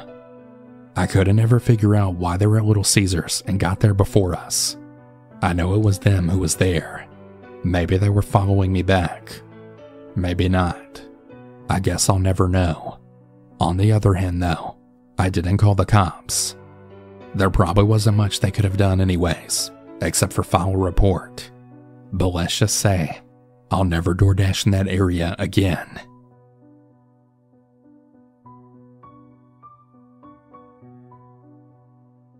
The story takes place in the Great Smoky Mountains National Park in Tennessee. For those who are not aware, The Appalachian mountain range is approximately 480 million years old, and I've always wondered, while hiking in the park, about what kind of animals once roamed the hills we hike today. In the summertime, the dense vegetation and the abundant rhododendrons can take you back to a prehistoric age when the dinosaurs would have foraged among the same hills that hikers now casually walk, basking in the unparalleled beauty that is the Smokies. This event happened in late December, when the leaves fall off the deciduous trees, opening the hills to your eyes, allowing you to see the contours of the land as you hike. Me and my girlfriend were staying in the small town of Weirs Valley, which is approximately 45 minutes west of the bustling tourist trap of Gatlinburg. We'd stayed in Gatlinburg in years past and decided that this year we wanted a small cabin far from the normal hustle and bustle of the late December tourist rush. Many of the locals spitefully call this period from Christmas to New Year's Hell Week. Knowing this, we decided to stop at a small hiking store and inquired about a day hike that would take us far into the backcountry. They pulled out a map detailing the western end of the park and showed us multiple trails that would fit our description. We ended up settling on a trail that was about 4 miles one way, with a massive waterfall as the reward at the end of the trail. We arrived at the trailhead at about 9 in the morning, and there was only about one car there already. Perfect. It was an elderly couple getting their packs ready for their hike, and we were excited at the lack of hikers. As our goal for the day was to try and not see a human being for the entire hike, the first half of the hike was entirely uneventful. We reached the waterfall after about 2 hours or so, and sat down and took a lunch break before departing back towards the trailhead. Before I continue the story, I want to make a note that we had not seen a single person the entire hike so far. We had not even seen so much as a plane flying overhead. That's why we turned the corner on the trail and we froze in our places. There was a girl walking alone about 50 yards ahead of us. Now, normally it's not uncommon to see people hiking alone, but they typically look the part. They usually have a hiking pack, hiking shoes, and they'll almost always acknowledge you and ask you how your day is before you go in your separate ways. Not this girl. First and foremost, she did not look like she belonged out there. She looked like she was about 15 or 16 years old, and she did not have a bag or any wallet. She was about 15 or 16 wearing tennis shoes, which was odd considering that this rugged trail demanded heavy hiking boots. We were shocked to see her out this far by herself, and we were even more disturbed that we didn't see her before turning the corner on the trail. She essentially appeared out of nowhere. After me and my girlfriend exchanged concerned looks, we decided to continue down the trail as normal, as we didn't want this girl to turn around and see us just standing there and spook her. We made ourselves known as best as we could by kicking rocks with our boots and talking to each other. This girl didn't turn around and acknowledge us or even respond to us one time, even when we said hello. After about 50 yards of following her at a distance, we reached a creek crossing with a rudimentary path of dry rocks as the only way to cross. She put her arms out to balance herself, and we both noticed that when she put her arms up, it didn't look right. Unless you had terrible balance, there was no reason to balance yourself on this little creek crossing. Calling it a creek is almost giving it too much credit, as it was more like a gentle stream coming off the hill that crossed the trail and flowed to the river below. The water at its deepest was no more than 6 inches, and if you had halfway decent hiking boots, you could simply walk through the water without getting your feet wet. Wanting to be considerate of our fellow hiker, we decided to wait behind her as she arduously crossed the creek. She took way more time than she needed to cross, and it felt like she was deliberately walking slow to creep us out. We crossed the creek in about 30 seconds time after watching her take 2 or 3 minutes. Keep in mind, this creek was maybe 15 feet long at that, and as I mentioned, maybe 6 inches deep. I decided to cross before my girlfriend, because I had a nauseating feeling in the pit of my stomach about the entire situation, and I wanted to put something between her and my girlfriend. Because I had my eyes glued on this girl, I wasn't paying attention to where I was walking, and my foot slipped from the rock and fell into the water, making a very loud splash. Even though this girl was less than 20 feet ahead of us, she still did not turn around and acknowledge us. After me and my girlfriend crossed the creek, we could see that shortly ahead were a set of switchbacks going down the mountain. We decided to stop and put some distance between us and the girl. She was walking at an incredibly slow pace, and we waited for a couple of minutes before we saw that she had gone around the corner down the first switchback. Me and my girlfriend had a brief conversation about what the heck just happened, and we collected ourselves and continued down the trail. We didn't think anything much of it, we just tried to continue going without being unnerved any further. We thought that was the case, and so, when we turned down the first switchback and saw something terrible, well, we saw nothing at all. The girl had vanished, unless she took off at a sprint as soon as she turned the corner. We should have seen her. The switchback was very gradual, and we could clearly see the next 5 or 6 switchbacks below us. The leaves were gone off the trees, allowing us to see every foot of the trail below. Even if she started running, we would have heard her. The main river was about 500 feet below us, and the rushing water was barely audible from where we were standing. She either vanished, hid behind a tree from us, or somehow managed to sprint a quarter-mile down the mountain in complete silence away from us. We had absolutely no idea what to think, so we once again stopped to collect ourselves. We were terrified and were not sure whether to go back up the mountain or continue down as planned. After a hurried deliberation, we decided to proceed down the trail as normal. We never saw her. As we reached the trailhead, we ran into a group of hikers, and we figured we'd ask them if they saw a teenage girl hiking along without a backpack. They gave us a strange look, and said we were the first people they'd seen on the trail all day. We simply thanked them and continued, as to not scare them. I've always heard of paranormal things happening in the Smokies, from Bigfoot to skinwalkers to a group of wild mountain people living primitively within the park. I've always entertained these stories because who doesn't love a good ghost story? I've never anticipated having an encounter of my own in the woods. The scariest thing to me about the encounter all these years later, though, is that we never saw her face. This happened in 2005. Me and my older brother lived with our single mom. I was a freshman in high school and my brother a senior. We had a pretty normal life. Our mom made good money as a lawyer and me and my brother were happy. But one day, one of my mom's cases put our whole family in danger. My mom, being a lawyer, often prosecuted people in our city. In this case, she was prosecuting a man who had assaulted a woman. The man was found guilty and given 20 years in prison. Little did we know the son of this man went to me and my brother's high school. The family was very angry at my mother, especially the son, Kevin. He vowed to make my mom's life a living hell. Me and my brother knew nothing about this, though. Our mom never talked about her work with us, and threats are nothing new for lawyers, so no one thought anything of it. On the day it happened, it was like any other. I, being a shy and introverted girl, always went to the bathroom when no one else was using the stalls. This was a mistake.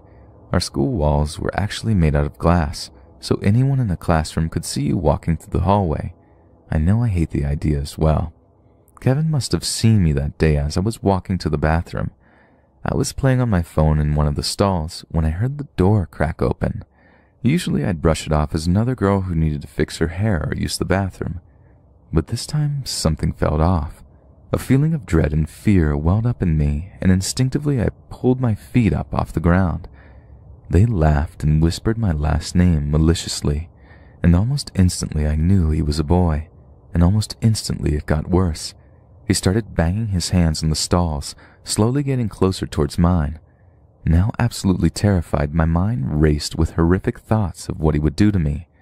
Blinded with fear, I made a horrible decision to run past him towards the door. I jumped out of the stall and sprinted as fast as I could. This unfortunately didn't work. He cut me off and pushed me into the tile floor. What I looked up to still haunts me to this day. Kevin standing above me, his face covered with a vicious smile. I stood up meekly and took a step back. "What do you want?" I managed to whimper out, my face now covered in tears. He didn't answer. He just took one intimidating step forward and pulled out a small knife. The next part is a bit of a blur. He said something about not screaming and tried to back me up against the wall. Unfortunately for him, I kicked and screamed and punched, though I don't think it did much. I was a small, scrawny, 105-pound 14-year-old girl, while he was a giant 17-year-old football player. I don't think I would have gotten away if it wasn't for the fact that we were in a bathroom. Two girls walked in the midst of the chaos, giggling and talking. Through their screams and Kevin's surprise, I was able to bite onto Kevin's hand and escape his grasp. I ran out of the bathroom screaming and crying for help. My first thought being to run to my older brother's English room. I trudged down the hallway slowly. Now that my adrenaline had gone down, I realized another danger. A hole in my shoulder and lower stomach was gushing blood. I hadn't felt it until now, but it seemed through our struggle Kevin had stabbed me with his knife. Kids and teachers were now peering through the glass and coming out into the hallway to see what was happening. The two girls who had saw us in the bathroom were screaming, drawing a crowd. I started getting confused in the crowd of kids. My vision was getting blurred, and I felt lightheaded. The loss of blood probably affecting me. Everyone was screaming and running around, and the teacher's attempts to calm everyone was failing. Luckily, I found my brother through this. If I hadn't, I might have died. Running into him, he grabbed my shoulder, making me look up. This part is also a blur, but my friends and brother told me what happened next. My brother told me I had slumped over onto the ground right as I found him. My best friend also in the hallway told me my brother had yelled something like, "Help! My sister's bleeding!" This got the attention of everyone, and some teachers ran over to me and my brother. Students started calling 911 as a teacher and my brother tried to stop the bleeding. My brother has a big temper, so he started yelling at everyone and asking who had done this. The girls thought Kevin might still be in the bathroom, so my brother ran over there. I wish my brother hadn't gone to the bathroom, though, because all of the other kids followed him. Kevin apparently hadn't moved from the spot near the wall, and he hadn't even tried to hide the knife. My brother then proceeded to try and beat up Kevin. Luckily, though, classmates held him back. I was taken to the hospital, and Kevin was arrested. Kevin had actually damaged some organs when he stabbed me near my bladder, so I had to have immediate surgery with only a 40% chance of survival. They then put me in an induced coma because of the pain, and so I wouldn't rip any equipment connected to my body. I survived, but was in a coma for a month. When I was taken out of the coma, it was a tough recovery, partly because of the coma, but also because of the trauma of almost being stabbed to death. The school had covered up the story by the time I woke up. No one was allowed to talk about it, but the kids spread rumors anyways. I decided to recover for the rest of the year before going back to school, and then I returned to my everyday life. Though things have not been the same since that experience, my brother became really overprotective, and my mom quit her job, and Kevin was never seen again. I also have had recurring nightmares of Kevin since the incident. Now that I'm an adult, things have settled down for our family. And you know what? Even though Kevin tried to kill me and put me in a coma, I hope he's got himself figured out now. He obviously needed help, and none was given to him. Kevin, if you hear this, answer this question. Are you afraid of knives now? Because I'm afraid of bathrooms. Back in the 1970s, my uncle used to spend a couple of weeks in his hunting cabin that was in the middle of nowhere up in Canada. Most of the time his trips were very relaxing and enjoyable. He would head back home afterwards feeling refreshed, having unplugged from society for a bit. He used to tell me that he had some of the best moments of his life sitting on his front step, watching as the stars faded from the sky and the dawn appear on the horizon. He was a real man of the earth, who enjoyed being one with nature. I'm surprised he never sold his condo and went full Amish. There was one year that nearly derailed his loner lifestyle and scared him so much, he nearly sold the cabin and never went back. It's the most popular story circulated through my extended family, and the reason I always triple check my locks before going to bed. Now, for some context, the cabin wasn't accessible by vehicle, and there was a small amount of hiking involved to reach it. It was about 400 square feet and was made up of a single room. There was no running water and no electricity. It was a wooden structure built upon a small stone foundation, and because of this, there was about a 12-inch space between the ground and the floor of the cabin. There was a trapdoor by the fireplace where he would drop extra logs of firewood, so he wouldn't have to venture outside to collect more. The incident happened in October. It was extremely cold even by Canada standards. When he wasn't at the cabin, he had the front door locked with a padlock. But upon entering, the first thing he noticed was the hint of tobacco in the air. This confused him, because he didn't smoke, and he hadn't been in the cabin since January. But he shrugged it off and got himself settled in. His first order of business was to get a fire going. He lit the lanterns, unpacked, pulled up his chair to the fire, and fell asleep. He woke up several times during the night, always in a state of panic, as if the chair was tipping over and he was falling. But the wind was roaring so hard outside, and the cabin walls were creaking so much, he shrugged it off as paranoia. He eventually left his chair and got into bed. He awoke one more time that night. When dawn was just beginning to peek through the window, he shot up in bed when he heard a loud roar of the wind, and through his haze of sleep, he thought he saw a figure outside the window. He scrambled out of bed, knocking over his chair, grabbed his hunting rifle and bolted across the room and flung open the front door. Fresh snow had fallen during the night, but there weren't any signs of footprints outside. He slammed his door shut, put down his rifle and muttered a few profanities as he righted his chair. He opened the trap door, grabbed a few more logs and put them on the fire, and then went back to bed. It should be noted that the lantern was burning low when he woke up, as was the fire, so there wasn't much light in the room. At about 9 a.m., my uncle woke up to the sun shining brightly through the cabin windows. He got up, warmed some water for coffee by setting the kettle down on the shelf over the fire, and then opened the front door. He said what he saw next nearly gave him a heart attack. There were footprints in the snow leading away from the cabin's front door.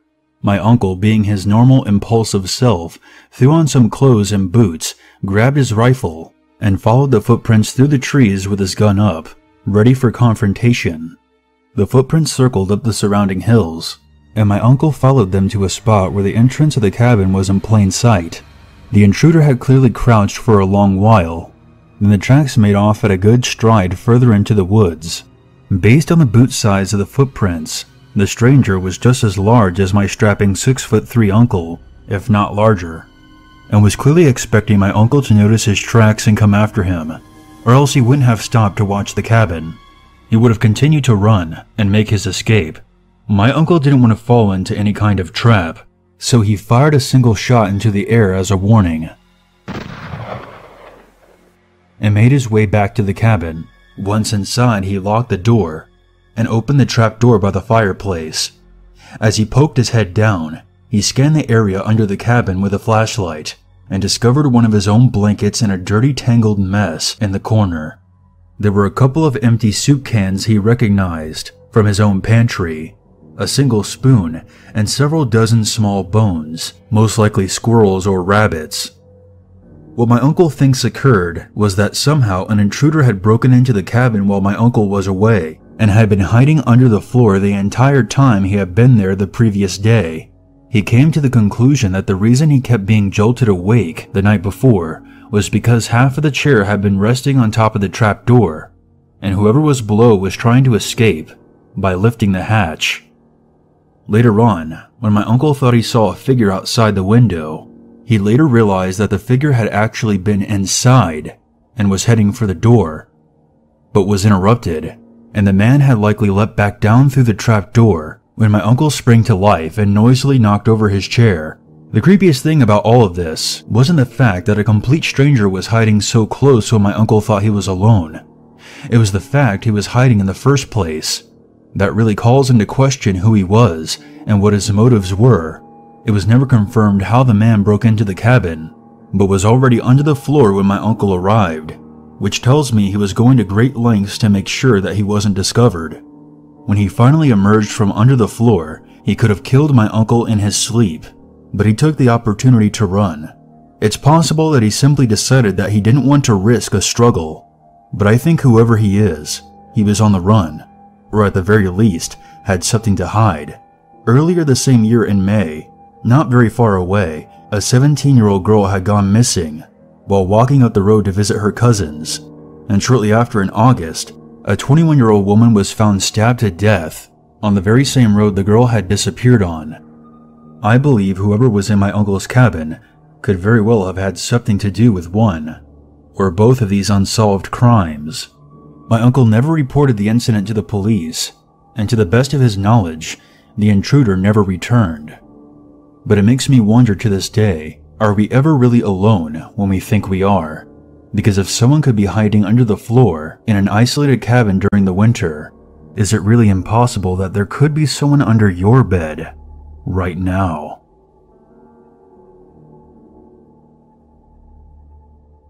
For a few years there, Omegle and chat roulette were like the best things ever. I know it sounds dumb, but the idea of coming face to face with random internet people absolutely terrified me at first.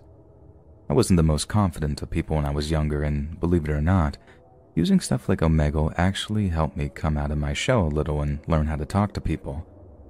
And naturally, like anyone who spent a lot of time on Omegle, I have a lot of stories detailing some of the weirder encounters I've had on there. I mean, I've had some pretty amazing ones.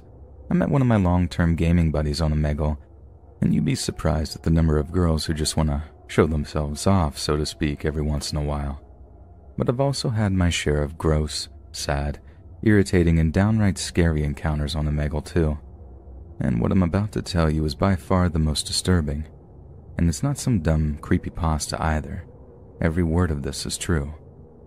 So I just gotten home from this terrible part-time job I was working in 2012, and at the time, my routine was like, get home, sneak one of my stepdad's beers from the garage, and see how palpable the mental illness was on Omegle that afternoon. I was actually having a good run at one point. I had a guy singing that Call Me Maybe song, another dude who did a magic trick, and a handful of pretty girls, and I think one dude was on acid or something. So all in all, I was in a pretty good mood by the time I hit end and knew for what turned out to be the final time of that night. Because when I do, I just see this dude sitting at his desk, staring blankly into the webcam. Immediately this hits me as unusual because most people are looking at their screens to see who you are and not straight up staring into the camera. I said like, "Hey, what's up?" or something. But the dude didn't reply, so I figured that there was just something wrong with his audio. Now I should add that it was usually around this time that I'd just end a chat and start a new one. If the person on the other end seemed too weird or like they wouldn't be much fun, I'd just skip them entirely. So as you can imagine, coupled with all the other weird stuff you're likely to see during an Omegle session, I ended up doing a lot of skipping. But something about this dude really got my attention. At first, when I saw him, he looked like he might be in his early to mid-teens, dark hair and eyes, kind of a baby face with scrawny shoulders. But the more I looked, the older he seemed to be. The guy had crow's feet, deep bags under his eyes. Pretty sure he had flecks of gray at his temples too. Like if he was as young as I thought he was, then he must have had the most brutal paper route in history. So for some reason, at a time I'd normally just ghost him, I said, are you okay, dude? Can you hear me?" He nods. He could hear me, and it hit me that this might be another case of someone browsing Omegle while they're high. It might sound a little mean or whatever, but I figured that I'd just mess with him just a little bit. Maybe see if I could guess what kind of drug he was taking. I start talking real slow to him, trying to make him think time is slowing down or something, but he barely reacts. And it's then that I realize that he hasn't looked at his screen or monitor. The whole time he was literally just staring at this little lens on his webcam. I break from the play acting and just ask him straight up, "What kind of stuff are you on, dude?" He just shakes his head. So I ask him if he means he isn't on any drugs at all, and to that he nods. Now I'm torn between laughing because of what could have been a blatant lie and kind of freaking out because if he wasn't lying, and that was him sober, that made for one real creepy guy. And then out of nowhere, this guy reaches up towards his mouth like he's about to take out some gum or something. At first, I think he's going to show me some weird root he's been chewing on that made him look all sleepy. I mean, if there is such a thing, I was just kind of speculating. I know people can get some pretty weird South American plants and stuff from shady websites. But then it becomes obvious that he has hold of his own tooth. His front tooth, I think. Like in the grip of his thumb and forefinger. and then he starts to pull. I respond, "Dude, what are you doing?" All calm at first, and then he starts really getting a grip on his tooth, pulling it and twisting it. And I respond, stop! What are you thinking, man?" This all escalates until I hear like a deep cracking sound coming from this guy's mic. He twists the tooth free from his gum as blood starts to pour out of his mouth, then holds it up to the camera like he's all proud of himself. I am full-on squealing at the computer at this point, stuck between wanting to cover my eyes and turn it off, and not being able to look away because of what this guy is even doing. I asked him in like 100 different ways, "Why did you do that? Was it rotten? Can't you go to the dentist?" He doesn't say a word. He just spends a few more seconds smiling with this gap-toothed grin, mopping at the blood on his chin and holding up the tooth in front of the webcam. Then he disappears and I'm left on the new chat screen, just shell-shocked. Nothing has ever topped that for me in terms of just pure creepiness. Like I have so many unanswered questions about that guy, and each time I think I get close to figuring it out, it just opens me up to 100 other questions. I mean, he would have had to have been on drugs to be able to pull his own tooth out like that. I don't think anyone could stand the sheer agony. And it's also the whole idea that it wasn't his first time doing it. As crazy as it sounds, he seemed to just know what he was doing. That he had to twist it and wrench it. He knew exactly how to grip it. And then the sense of pride at the end, it all just gave me this distinct feeling that he'd done that kind of thing before.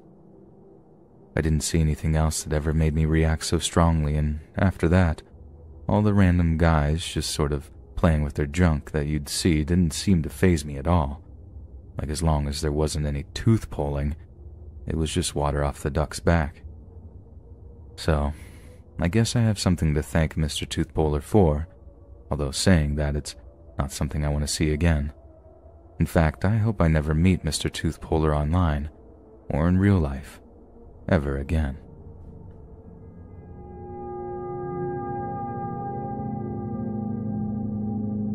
On the night of the 27th of October, 2013, Tavisha Paris was working his final shift as a pizza delivery driver. The 25-year-old Sri Lankan migrant had moved to the UK to pursue a degree in IT, and had long been employed as a delivery driver to support himself as he studied. But since he graduated with distinction from the University of Sheffield, Tavisha had quickly found himself a well-paid job in the IT sector. The generous pay package meant that it would be much easier to apply for permanent residence in the UK, which would open the door to eventually moving his family over too. His boss was sad to see the back of such a hard-working young man go, but also happy to see Tavisha moving onward and upward in his chosen career path. All he had to do was work one more shift, just one more night, and he'd be starting off his new life as a white-collar professional. At around 10 p.m., Tavisha would have been making one of his final runs of the night as he drove out to Southie Crescent with a customer's order. As he parked his car, unfastened his seatbelt and opened the driver's side door, Tavisha was greeted by the looming figure of 25-year-old Qasim Ahmed. Qasim wasn't the one who ordered the pizza, but still wanted something from the delivery driver, his mobile phone. Tavisha saw a flash of steel in the dim streetlights as his mugger pulled out a knife and threatened to stab him if he didn't hand over his phone. But Tavisha was brave.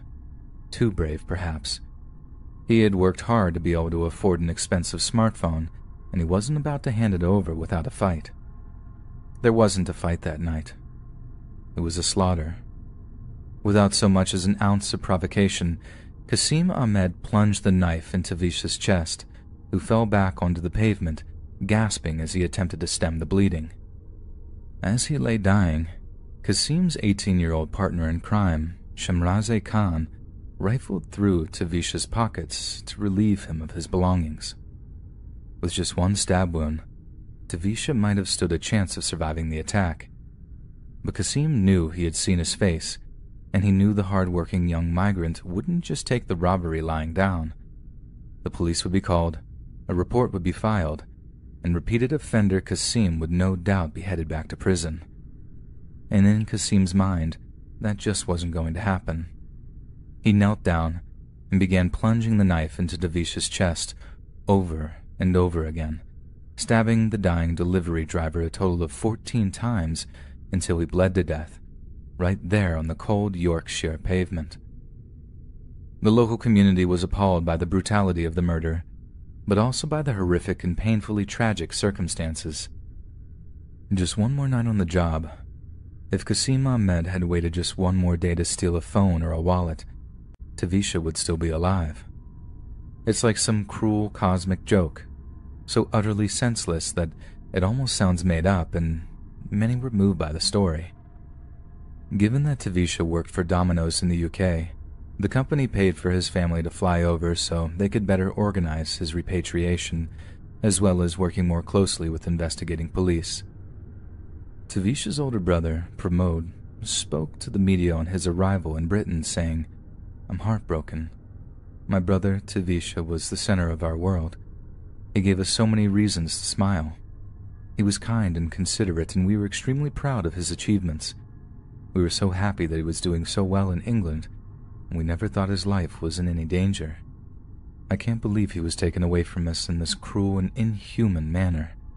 Please, if anyone saw or heard anything that could help us to catch these murderers, we beg that you step forward to help find my brother's killers." But it wasn't long before Tavisha's killers were found. As it turned out, Kasim Ahmed had stolen the cell phones of 2 young women at knife point just an hour before he murdered Tavisha, and he'd been stupid enough to do it in downtown Sheffield, a place that's practically covered in CCTV cameras. Police tracked him down as a part of their theft investigation, only to find that Kasim was in the process of disposing of clothing that was soaked in blood of his victim. He was arrested and charged with murder, and would go on to be sent to prison for a minimum of 24 years. But 24 years seems like far too lenient a sentence for someone willing to take the life of another human being, for nothing more than a mobile phone. And it seems like the only justice for a person responsible for such a cruel cosmic joke, who fabricated a scenario that would horrify all who heard it, deserves to go to prison for much, much longer than just 24 years.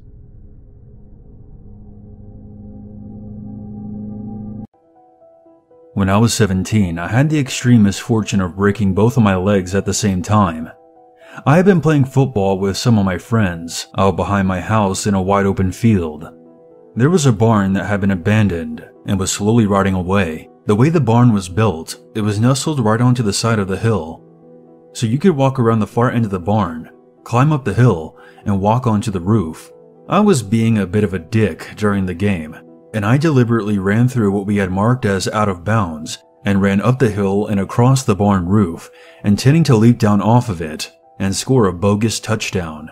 But due to the rain, the wooden roof beams were wet and soggy, and when the wood gave out under my feet, I crashed downwards through the ceiling and landed hard on some old farming instruments, including buckets, a set of horseshoes, and a spare tire for an old tractor. I'm actually pretty lucky that I didn't get impaled by a pitchfork or anything. To make a long story short, I broke both of my legs, dislocated my left arm, and had a concussion. I was rushed to the hospital and was discharged in a wheelchair, where I was forced to stay on the ground floor of my house. One night my parents and sister decided that they wanted to go see the new Lord of the Rings movie that was playing, and kind of without warning they said they were leaving. I found myself in the house alone. At first, I didn't mind. I had complete control of the TV and could play my video games as loud as I wanted to. But before long, I got frustrated. Most of my games were upstairs where I couldn't get them, and couldn't reach the microwave or most of the higher cabinets from my wheelchair, so I was very limited on what I could do, and I began to feel very bitter. I rolled myself into the dining room without turning on the lights and peeked out into the backyard, out across the field and into the barn. I'm not sure why I wanted to look back there. It was dark out, and there wasn't much to see, but I'm the type of guy who always has to be aware of his surroundings, in order for my mind to be at peace. I looked out at the stars for a few moments, and was about to roll myself backwards and return to the kitchen, when I saw something. By the light of the moon, I saw two figures walk out of the barn and make their way towards my house. I froze, too nervous to even let the curtain fall back in place. I made myself stare back towards the approaching figures. They weren't just walking, they were holding hands. I remember speaking out loud, "Are those kids?" I felt most of the fear melt away and was replaced by rage. Who were these brats trespassing on our property at 9 o'clock at night? We lived in a pretty secluded area, and it would have taken quite a lot of walking through the woods in the dark to enter our backyard from that direction. That's when I made my first mistake. I opened the window and called out to them, "Hey, what are you doing?" Both figures immediately stopped in their tracks, still holding hands, but otherwise keeping completely still. "Get out of our yard," I called out. There was perhaps 5 seconds of silence before one of them called out in a voice so calm it made all the terror and fear come rushing back. "Can we come in?" The voice sounded muffled, and at this point, my eyes had adjusted to the darkness. Now that I had a better look at them, I could tell that they weren't kids. I would say that they were probably teenagers, wearing white porcelain masks that had these sadistic painted smiles on them. My response died in my throat, and my hands began to shake. I slammed the window shut and wheeled myself fast back across the dining room and into the living room. I shut off the TV and lights, casting the house into darkness, and rolled into the den. I got out of my wheelchair and crawled across the floor to the window and peeked out. They were both at the same spot, still holding hands, still staring right at the house. I watched them for a few more seconds, and then one of them raised their hand and waved at me. Not in the general direction of the house, right at me. I ducked back and started freaking out and cursing. I hadn't turned on any lights. There was no way they could have seen half of my face peeking out at them from the distance in the dark. I had no idea what to do, and I didn't know if all the doors were locked, if the garage door was shut, or even when my family would be back home. I felt completely helpless, knowing that I didn't have the strength or ability to check every room in the house to make sure it was locked up tight. I went to the phone on my desk and frantically called my mom's phone, but her cell was off. She was likely in the movie. Same thing with my dad. I thought about calling the cops, but I didn't know exactly what to tell them. Sure, there was 2 people trespassing on my property, but they hadn't threatened me or attempted to break in yet. I didn't know how to put into words the sense of urgency and danger I felt. I crawled back to my wheelchair and rolled myself through the darkness and into the hallway that separated the living room and kitchen. That's when I heard a knock at the door, and I heard a muffled voice ask, "Can we come in?" I turned away from the front door and made my way towards the stairs, intending to climb them on my hands and knees, crawl to my room, and lock myself in there. My front door had a strip of narrow windows turning vertically down along the doorframe, and when I was nearly at the stairs, a masked face appeared through one of the windows, and shortly after I heard giggling. Upon making eye contact with the mask, the person crooked their head to the side. I froze like a deer in the headlights. All I could do was stare back. I remember it so perfectly. As I'm typing this, my hands are shaking. The mask disappeared from view, and that's when I noticed the deadbolt to the front door was unlocked. All anyone had to do was turn the knob, and they could walk right in. Then there was a knock on the back door, and another small muffled voice. I could barely hear what it said because of the sound of my heart pounding in my ears. I shut my eyes and buried my face into my hands. I heard rattling coming from the back door. I'm not very religious, but in that moment, I prayed to whoever would listen. I'm not sure how long I sat there, crying, and waiting for one of the doors to open. But after what felt like 10 minutes, I looked up. There was no one peeking through the window at me. I slid out of my chair, crawled slowly to the stairs, and into my room, where I shut the door and locked it. I'm not positive about this last part, but right before I shut the door, I glanced down in the dark hallway, and I thought I saw the shadowy outline of a dark figure slowly tiptoeing up the stairs. I locked the door and proceeded to suffer through the longest night of my life. I never heard anything else from either inside the house or outside. My parents and sister arrived after 1 a.m., and by that time my shirt was soaked through with sweat. They thought by the look on my face I had suffered a stroke or something, and nearly called the ambulance for me. I never saw these masked people again. Of course, my parents didn't believe me. Why would they? There was no evidence that someone had broken in. It was just much easier for them to conclude that I just had a nightmare. My legs have since healed, and even though I still walk with a slight limp, there was otherwise no permanent damage. If I had to choose though, I would rather break both of my legs again, just to avoid the feeling of helplessness and terror that I felt that night when I looked into the hollow black eyes of that porcelain mask. It was 2002, and I decided that it was time for me to make something of myself. However, I always had a tendency to backtrack on my goals. Something that a lot of people told me was that I never give myself time to relax. So I was going to take the year off and travel across the country. I had saved up some money from the years of working, and I did the math. If I spent my money sparingly and I picked up some odd jobs along the way, I should have been more than capable of lasting the year on what I had saved. My plan was simple. I took a flight from Chicago to New York, and from there, I would travel around each state to see what the rest of the country had to offer outside of my small hometown. Things started off really well. For the first few weeks, I traveled via bus or train from city to city, enjoying as much as I could while remaining on my budget. Something I quickly found out, that it was fairly hard to snag a quick, paying job in a town you were only going to be in for a day or two. This meant that I would have to figure out a way to save a bit of money, and to be honest, I probably went about the situation the wrong way, because for some reason, the best way I could think of to save money would be if I could find a cheaper way to travel. That was when I decided to try my hand at hitchhiking. Excuse the pun. I walked along the side of a highway in Virginia for about 45 minutes, alternating between which hand I was using to attempt to flag someone down. And finally, I was happy to see a small two-door sedan slowly pull off. As I approached the passenger side door, I noticed that it was only the driver in the car. He seemed like a clean-cut and older gentleman who had no facial hair, but wore circular glasses like Lenin. He asked where I was heading, and I explained to him that any town with a cheap place to stay would be great, and he said he could drop me off in a city about 10 miles away, which sounded amazing at the time. So I thanked him graciously and hopped into the passenger seat of his car.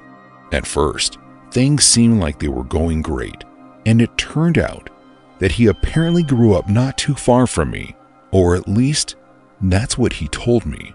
Maybe he was just trying to get me to lower my guard. After we passed an off-ramp that I thought was going to take us to the city he told me about, I asked him how far away we are, and his answer was one that I never wanted to hear. He said, "We're about 3 hours away from your new home." I was confused. I began to chuckle a bit, hoping that it was some weird joke that I didn't understand. That was when I saw him press the switch to lock the doors. "What are you doing?" I asked.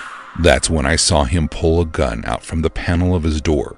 He pointed the handgun in my direction and told me to just relax. And I don't know what came over me, but I knew I had to do something. I reached for the gun in hopes of either getting it from him or distracting him enough to crash his car, but he was quicker. I didn't feel the bullet hit me, but the ringing in my ears was enough to make me almost pass out. The stranger that I had entrusted had just shot me. We drove for a little while longer. I couldn't bring myself to speak. I was so dazed by the situation. The bullet had entered in the left side of my chest. I felt my eyes growing heavy, and I could hear him muttering to himself. Everything after that came to me in pieces.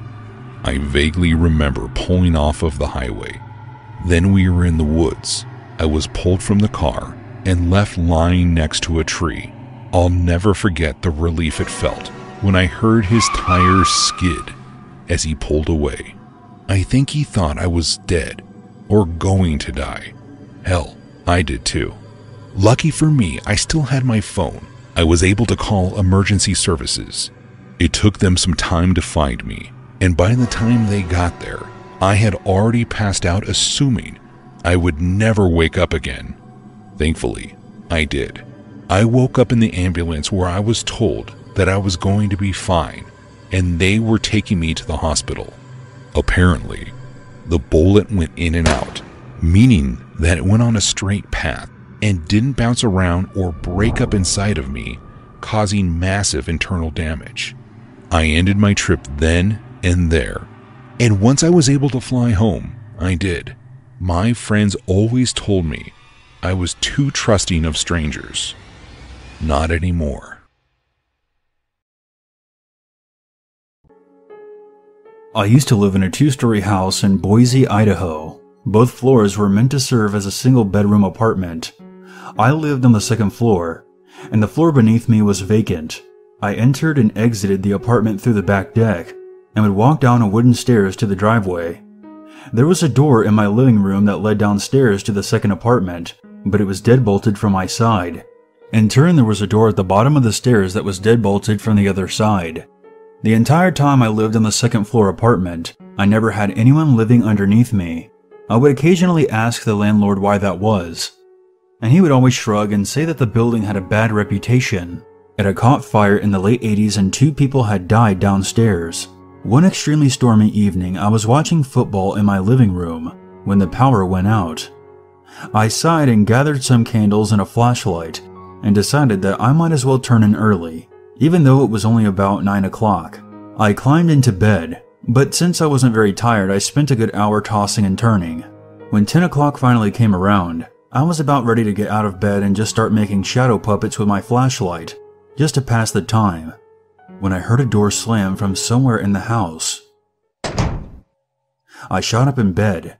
I knew for a fact that I was alone in my apartment, and no one was supposed to be downstairs. The next second, I heard heavy feet charging up the stairs from the downstairs apartment, and someone had begun putting their weight into the door that led into my living room. I leapt out of bed and grabbed my cell phone to call the cops. I locked myself in my bedroom and frantically told the operator that there was someone in the house trying to get into my apartment. There came a tremendous banging on the other side of the door, like someone was wielding a sledgehammer or an axe, trying to break it down. The operator confirmed that she could hear what was going on, and that the police were on their way. I stayed on the line for what felt like another hour, hysterically telling the operator who my parents were, and to tell them I loved them in case I died. In retrospect, I probably should have just grabbed my keys and simply leapt out of my bedroom window and into the driveway and floored it out of there in my car. But I wasn't exactly thinking straight. I was convinced that I was about to die. When the police arrived, their wailing alarms drowned out the noise of the thunder and rain. They breached the house from the ground floor, and I heard them beneath me screaming, "Police!" and the noise on the staircase abruptly stopped. I heard more of the policemen on the back deck, knocking on the glass of the sliding door, and I ran out of my bedroom to let them in. Before I could even ask if they caught the intruder, they quickly rushed me out of the house and into the rain, claiming that the house was on fire. I waited in a patrol car in my pajamas, pretty damn wet and upset as the policemen ran in and out of the building with flashlights. After the fire truck had arrived, a police officer got into the car with me and offered me a towel, and then started to ask me questions about the intruder. I told him all that I knew, which wasn't much. The officer then explained that upon entering the house, the bottom door of the stairs was deadbolted shut, as was my door at the top of the stairs, and there was absolutely no damage to either door. Upon entering the house, the officers were overwhelmed by the smell of smoke and immediately called the fire department, assuming there were flames raging inside the walls. Despite the smell, the firemen concluded that there was no fire anywhere, and besides myself, there was absolutely no evidence that anyone had been in the house. The landlord arrived shortly after, as I sat in my living room in the dark, drinking whiskey right out of the bottle, muttering about how I wasn't crazy. I definitely heard the sound of someone attacking the door. He told me that the previous tenants who lived downstairs had been a single father and his disabled son. One night, the son had accidentally set a fire to the carpet in the living room, and the father and son were both trapped in the stairway, unable to open the door to the second floor, and had died of smoke inhalation. I moved out the following month. The pandemic has been pretty hard on all of us, and we've all felt its effects in a variety of ways, but musicians have felt it more than most. I don't mean to throw myself a pity party or anything. I know there are older folks who are actually fearing for their lives, so I've counted my blessings plenty of times. But for most of my friends, the pandemic just meant working from home or taking a long paid vacation. For me, it meant work dried up entirely. As a professional musician, I've been playing music both solo and with bands for most of my adult life now. It's fun, but it can be really tough on occasion, and this pandemic has been the toughest time I'd ever experienced.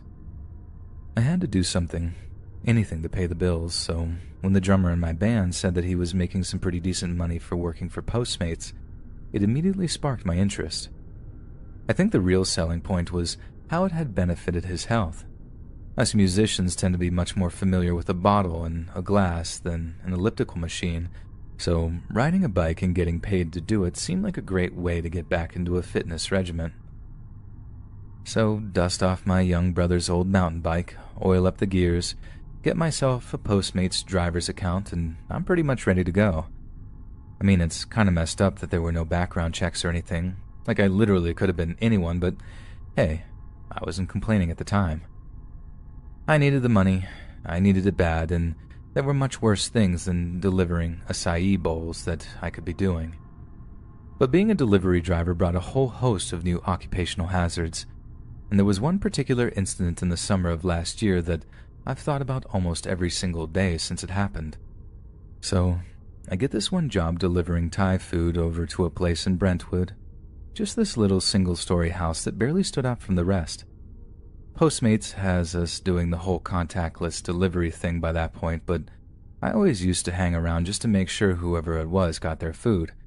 Sometimes you had some pretty elderly people ordering from us, since some didn't have any other means of getting food without exposing themselves. It meant a lot to me to know that I was helping like that, even if it was in such a small way. Anyway, the dude comes out to get his food, and he's not nearly as old or infirm as I first expected, but he does look tired. And not just like my neighbor's dog was barking last night kind of tired. He looked like he was over his own life, just a deep exhaustion set into his eyes. He thanked me through his mask and told me Postmates had been a godsend since his wife left. I could relate hard to that. My long-term girlfriend had left at the start of the pandemic too. She just couldn't handle the stress, couldn't be so far away from her parents during such a difficult time, so I knew what he was talking about. Like I said, he seemed sick and tired, but he didn't hint at actually being depressed or mad or anything like that. He just seemed to be doing that macho guy thing of internalizing all of his feelings and, again, hard relate. Like I said, I often stuck around to make sure people got their food, and I'd also make a point of thanking people if they tipped big, and boy, did tired guy tip big. Right as I'm about to ride off on my bike, I make a point of telling the guy how grateful I am that he was so generous with his tip. It's literally people like him that mean I don't have to pawn my guitars to pay the rent. He just kind of nods, then says, "Just don't make the same mistakes I did, kid." I wasn't a kid. I was 28, but the weight of experience in the guy's voice, I just took it on the chin. The very next day, I get another delivery up that way, so I decide to cycle past the guy's house. I'm not 100% sure why, I guess I'm a creature of habit or something. But as I roll up, I can already see that something is horribly wrong. There's a cop car sitting in the guy's driveway, and his gate is blocked off with blue and white police tape. There's one cop sat in the driver's seat of the cruiser, and he gets out to ask me why I'm gawping at a crime scene. I ask him what happened, and he tells me to move along before turning his back on me. But then on the fly I say "But officer, that's my uncle's place." and I drop the same name he'd used for his Postmates delivery. As soon as I say that, the cop stops dead in his tracks and turns around and sighs. That's when I know it wasn't just some home invasion or a car theft or something. That's when I knew it was darker than I could have imagined. The cop says something like, "Look, I'm sorry, but you're better hearing this from the next of kin. Besides, homicide doesn't have a full picture of what happened yet." "Is he okay? Is my uncle okay?" I ask. He was taken to the hospital, but after that, I'm not sure. I'm so sorry, sir. I had to do my own research to find out what exactly actually happened, and to me, it was way worse than a home invasion or something. The older guy, the one who'd been so generous with his money and his advice, had a full-on mental breakdown the very same day that I brought him his food. From what I could gather, he'd been ranting and raving in his driveway, and then when the cops showed up, he waved a gun in their faces, and that's all she wrote. They shot him dead right there in his driveway. I don't know if he was trying to end his own life by cop or he actually had some kind of mental breakdown, but if it all happened that same night I dropped his food off, then I basically fed this guy his last meal, the final thing that ever passed his lips. A couple of hours later, he was dead. I don't know why, but that messed with me something awful over the weeks that followed. I kept thinking that maybe if I'd stuck around, maybe if I asked him more about his problems or his life in general, maybe it had given him the strength to carry on, at least for a little while. Or maybe it was always going to happen. Maybe he'd planned it or something, and nothing I could have said would have made a difference. For the longest time, those were the kinds of thoughts that I just couldn't seem to shake. Like the guy was a ghost that just haunted me, no matter where I went, or what I did.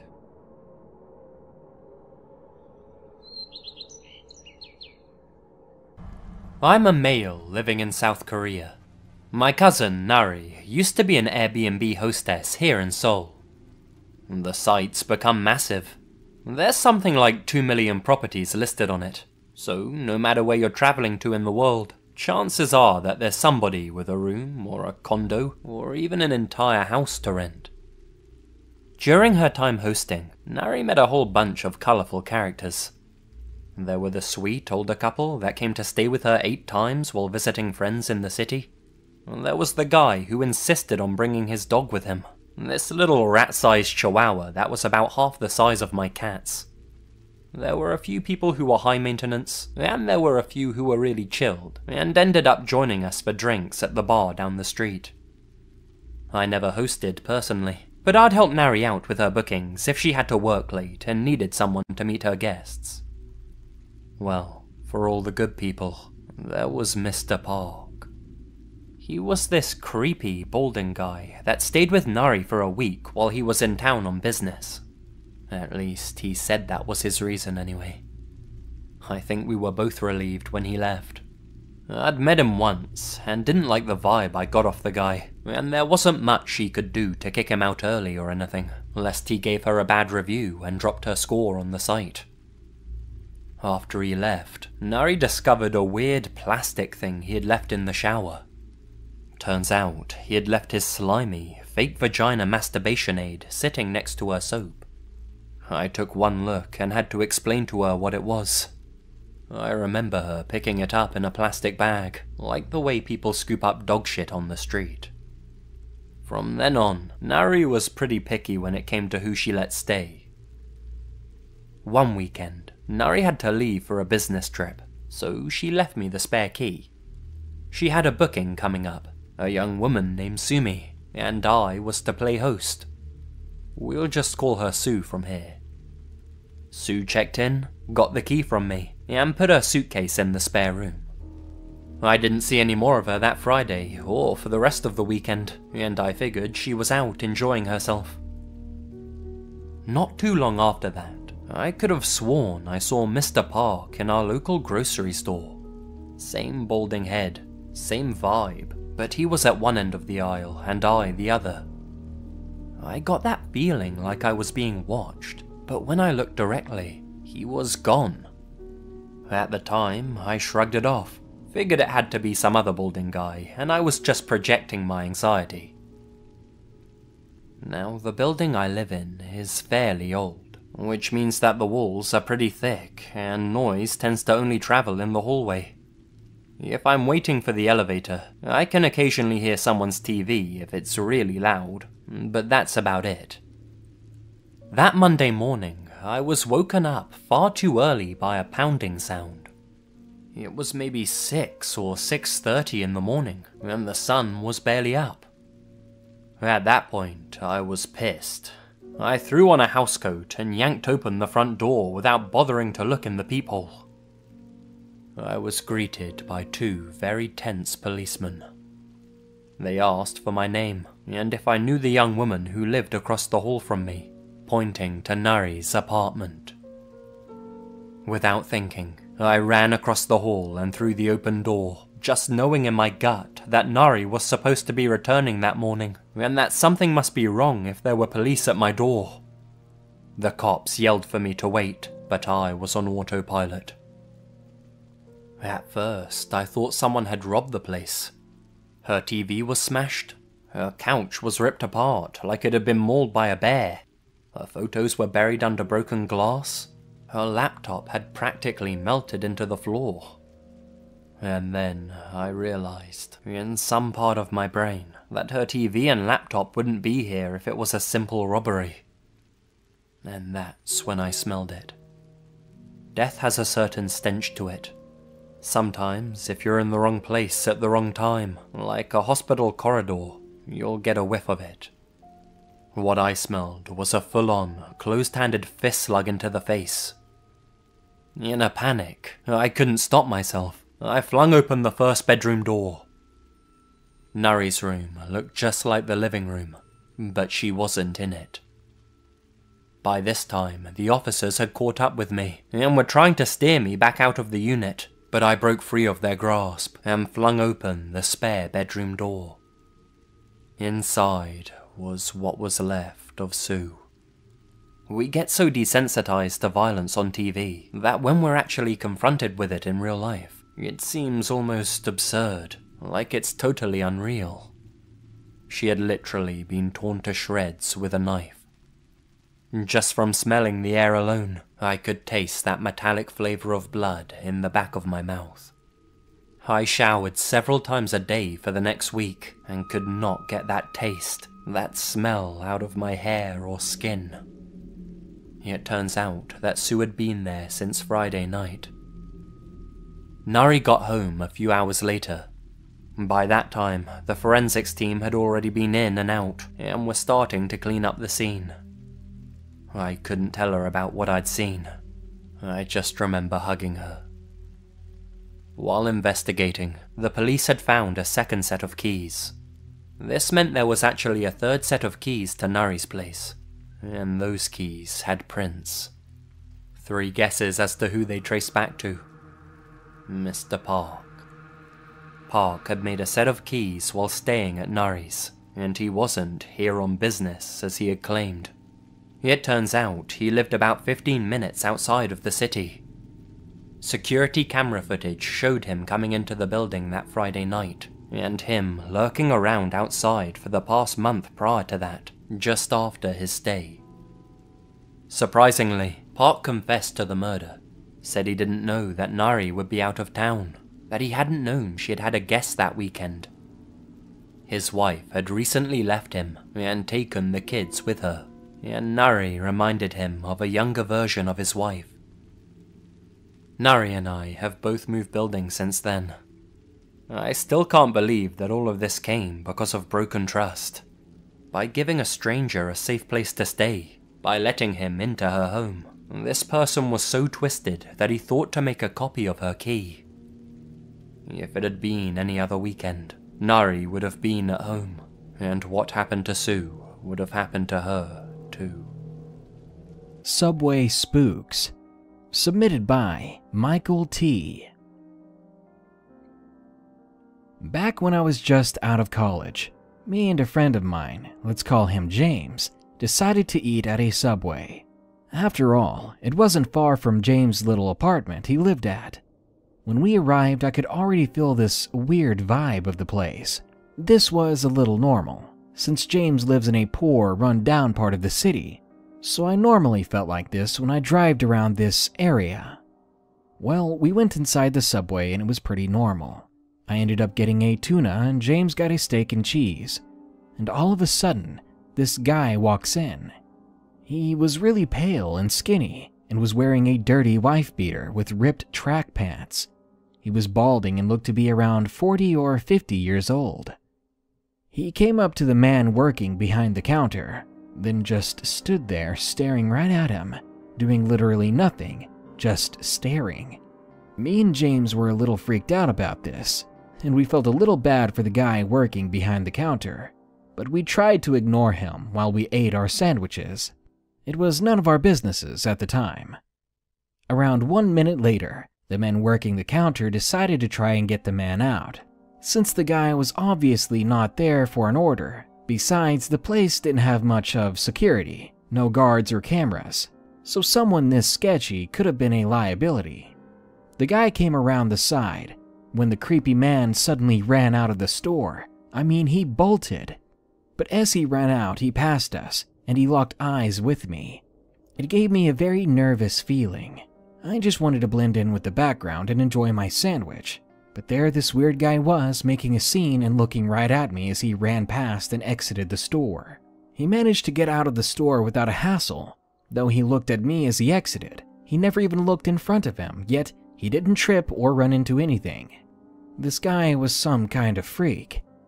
5 minutes later, we heard a car alarm go off really nearby, and maybe 10 seconds later, I realized what was happening.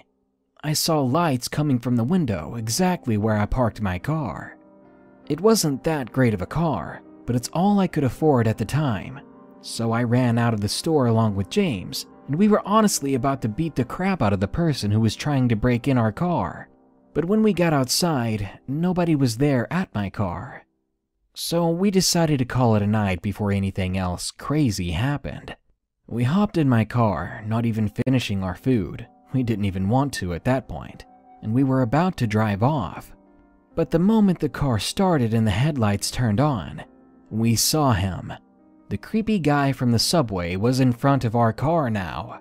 I had no idea where he'd been hiding before, but I swear to God we didn't see him. He was about to jump on the hood of my car.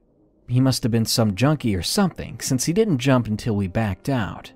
We sped off on the way to James's place, until he said he didn't want to go home. He lived too close to the Subway, and the last thing he wanted was that guy to see where he lives. I couldn't say I blamed James. I think I would have done the same thing. But it was weird coming from James, because he was the bravest person I knew.